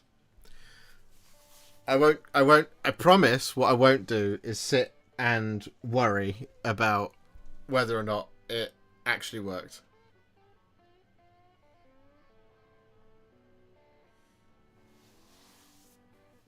You don't have to buy them, steal them. I see what you're saying, Ricky. But if I went and stole a bunch of Emperor's Children boxes, there wouldn't be any more videos because I would be caught.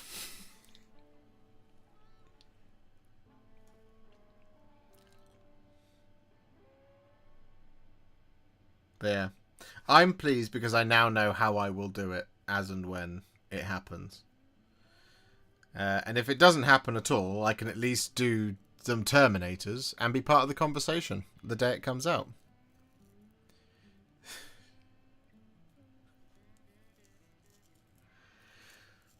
Is this what we should do on Wednesdays? Is this what the Wednesday stream should be? The Wednesday stream should be me teaching technique and things like this? Is that how we're going to get to 80,000? No, not 80,000. Is that how we're going to get to 100,000 subscribers? Is that what Wednesday becomes?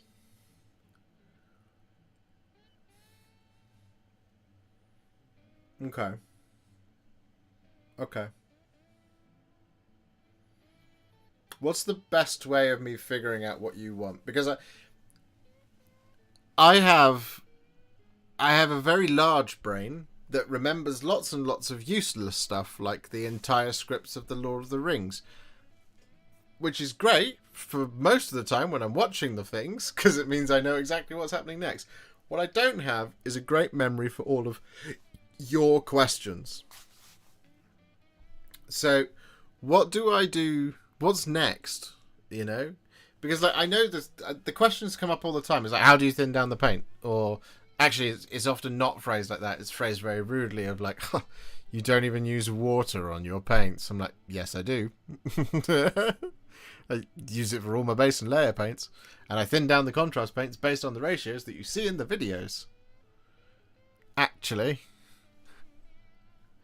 But, contrast plus Sons of the Phoenix. See, now this is the problem. Is Wednesday can't just become... I'm happy to do streams like this and record videos like this and then release them later down the world with a little bit more editing, a little bit more fancy detail. But like, just doing a tutorial, those take a lot longer. It's something that can happen later on in the year. You know, we can try and figure out some time to do them. But like, I wouldn't want this stream to just be contrast plus how to do this. Because then we're just doing more tutorials on a Wednesday. I mean, it's not the end of the world, right? But like, I'm thinking more like this. It's how do you come up with a color? Well, you've seen how I come up with a color, and you've seen some of the theory that I've come up behind it. And we're not, you know. So is it something like, you know, that question there was, you know, what can help me when it comes to edge highlighting? I have done a video on edge highlighting before, but it hasn't. I don't think it gets discovered very well because it's called Your Painting Techniques Answered or Questions Answered or something like that. Can't remember. Thanks for the lessons, man. Love it. That's awesome. Thank you, Narlops. Thank you very much for the £2. Lad. Twitter polls. Oh, I would if I was on there, but I'm not on there.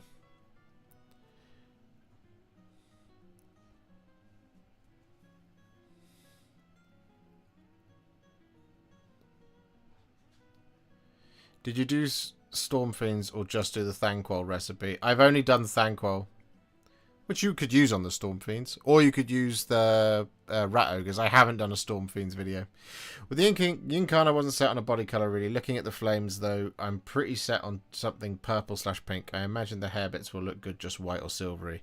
Yeah, so I think, yeah, to answer your question, because you sent a super chat earlier, Malphite, there's a couple of things you could do really. You could try and blend pinks and purples together, or you could try and make it really simple and easy. One thing that you could try, and I would stress you should try this on something else before you do it, but on my Sylvaneth, what I do is I use Flesh Tearer's Red for all of the leaves, and then I dry brush it with Fulgrim Pink. What that gives you, it gives you the shock of pink over the top of red.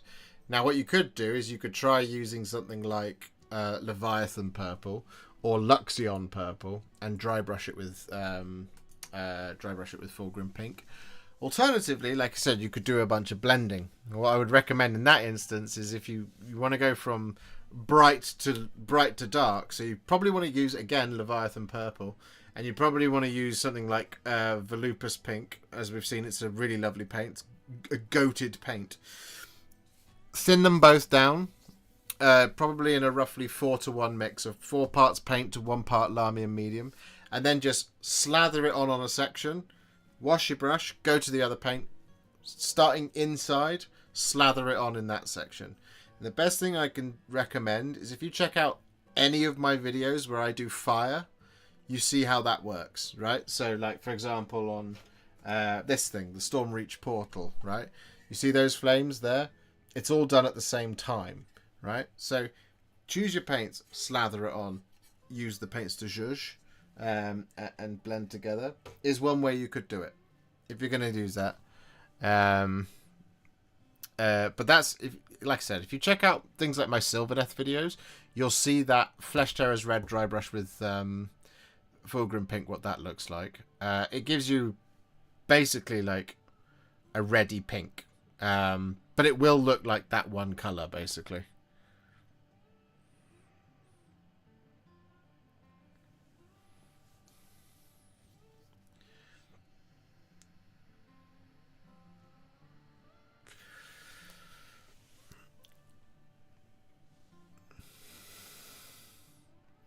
Skin tones, colour theory for every army, basing for your army based on which colour highlights the model the most, etc. Overall, colour theory is a massive rabbit hole that is not explored well.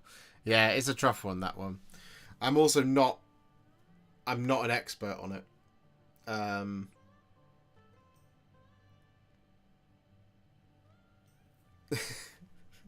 Whenever I make a video that's about explaining nuance, I have a bunch of people saying, I don't want to hear about nuance. It's like my speed paint express and contrast video. It's called Express. It's something like Speed Paint 2.0, Express Color and Contrast Paint. Which one is right for me?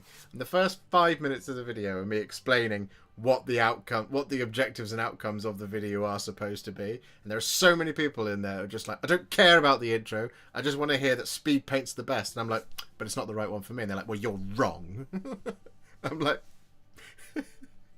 maybe you should have listened to the nuance at the beginning and then you'd have understood what the objective of the video was about.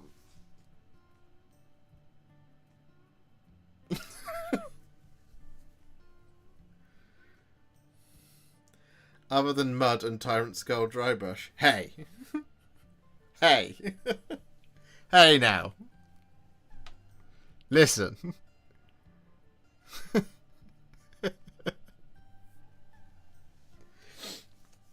The Krieg is all different. Git Mob, that was all different. That's not Sterling Mud.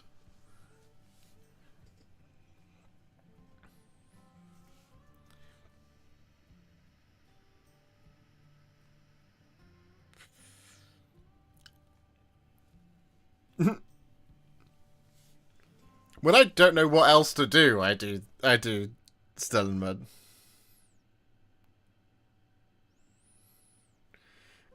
Sterling Mud and Tyrant Skull, because it's so effective. And it's so easy.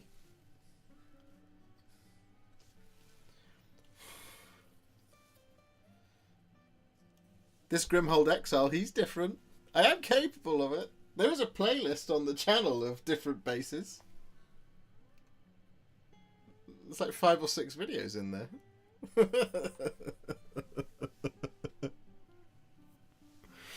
Oh, I know. It's just, I have so much Sterling Mud. I have Astro Granite, Armageddon Dust, and Mordant Earth. Those are my ones. I don't really like the red ones. It's very rare that I think the Mars base works. At least for me. I always feel like it just needs to have the edge taken off it. But that's just me. It's just how I am. It's the way I am. I am whatever you say I am. If I wasn't, then why would I say I am? Oh yeah, I have Valhalla Blizzard as well. I use that. I use that on my Nuclear Wasteland bases video. And all of my Blood Angels.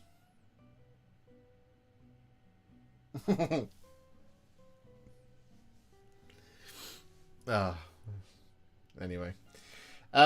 Yeah. So that's it. That is how we will be doing the pink of the Emperor's Children. We figured it out, and I showed you the process of how I figured it out. And as for the rest of the colours, well, we talked a little bit in detail about it. There is some stuff that we haven't covered. Naturally, the green and stuff we just run out of time to do. But that will all come in a video later on. We will do Contrast Plus, How to Paint Emperor's Children, Chaos Terminators. It's a hell of a mouthful of a title, but we will do it. And maybe we'll even work on that this week. I've got something else I'm trying to finish off at the moment, which I can't tell you about. But after that, I've got Frecker, Lord Thorn, and Helm, Wraith of the Hornburg, and hopefully Hera, Bride of Death as well to work on. So a bunch of MESBG content on the way. Another thing that I'm trying to figure out a way to do it is I want to get hold of some Last Alliance elves, because I have Mirkwood elves, I have Galadrim, I don't have Last Alliance elves. And what I'd like to do is I'd like to do a video just called The Elves of Middle Earth, and move to AOS. Look, I love AOS. All I want to do is paint AOS. But I can't.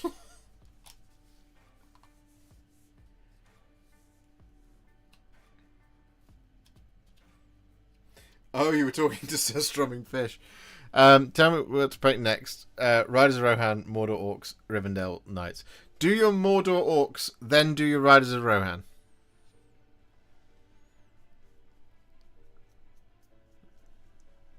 But yeah, anyway, there's just loads of stuff coming out. What else will you get? Eagles, yeah.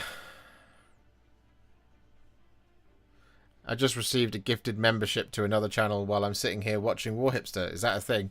No, someone else. Another chat. That is a thing. You can get gifted memberships from any channel that you are subscribed to where gifts are being handed out.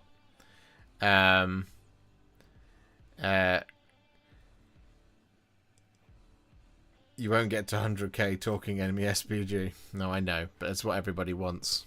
So we will try and get it done. How are the children coming along? Hello, James. We're about to wrap up, actually. But this is what we managed. I figured out the pink.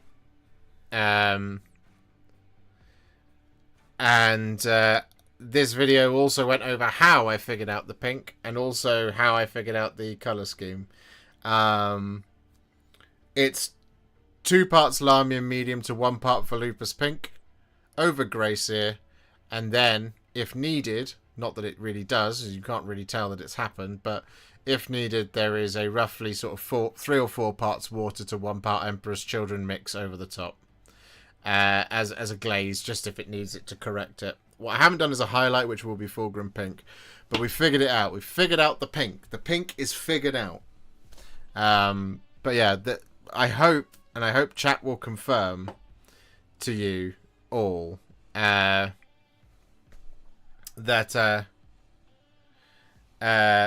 this stream is worth going back and watching. But there will be a video that comes out about how this works. And hopefully you'll find it useful, anybody, of how to figure out colour schemes generally. But yeah, I feel like we did a really good job on this one today. Did I imagine it, or does your wife/significant other have a channel too? She has an Instagram, but she doesn't have a YouTube channel, no. Someday we'll convince her. Can you do a Contrast Plus video on the 3 hunters, Aragorn, Legolas, and Gimli? I actually do have the Fellowship to do. Does she paint minis? She does, occasionally. She paints a lot of Nighthawk. But yeah. And she's got some other bits and bobs that she wants to work on. Nighthawk exclusive channel, exactly. Maybe she'll launch a YouTube channel when the Nighthawk Battle Tome comes out, if indeed any new miniatures actually come out alongside that as well. But we'll have to see what happens there. But yeah, this was a really good stream, in my opinion. I hope you enjoyed it. The only way we'll see a black coach tutorial is if I do it for her, because she hates the miniature and she won't want it off me. But yeah, thank you for hanging out with me tonight, guys. There will be a painting video tomorrow, a painting video on Friday, painting video on Saturday, painting video on Sunday. We will be back live with Me Time Monday. Don't know what I'm going to call it. Maybe we'll call it Middle Earth Monday. Maybe we'll build something. I don't know. But we'll be back on Monday for a live stream. Tuesday painting video. Wednesday live stream. Thursday, Friday, Saturday, Sunday painting videos. We're currently on. I will wrap up in just a second. But on the 9th of January, we were doing daily content. So 1, 2, 3, 4, 5, 6, 7, 8, 9, 10, 11, 12, 13, 14, 15, 16, 17, 18, 19, 20, 21, 22, 23, 24, 25, 26, 27, 28, 29, 30, 31, 32, 33, 34, 35. This is day 35 in a row of daily content. And I have at least 15 videos on the bounce at the moment left to go. So we're shooting for 60 days in a row, basically. But we're on day 35, the 35 streak of daily content. So check in every day with the Warhipster channel. If you're not already subscribed, hit the subscribe button. As you can see, we're really close to 79k, but we're shooting for 100 this year. But I will see you. Do you ever sleep? No. It's like 5 hours a night. Why do you think these glasses hide the bags? Poorly. But I will see you all very soon in the next one. Tomorrow. For a painting video. Contrast plus how to paint a Laytok Guardians. Why not? Let's do that. Bye for now. Here is the hand of farewell. Love you, chat. And yeah. Save this one. It was a good one. And there'll be a video of this coming out soon. Bye for now. Love you. Love you.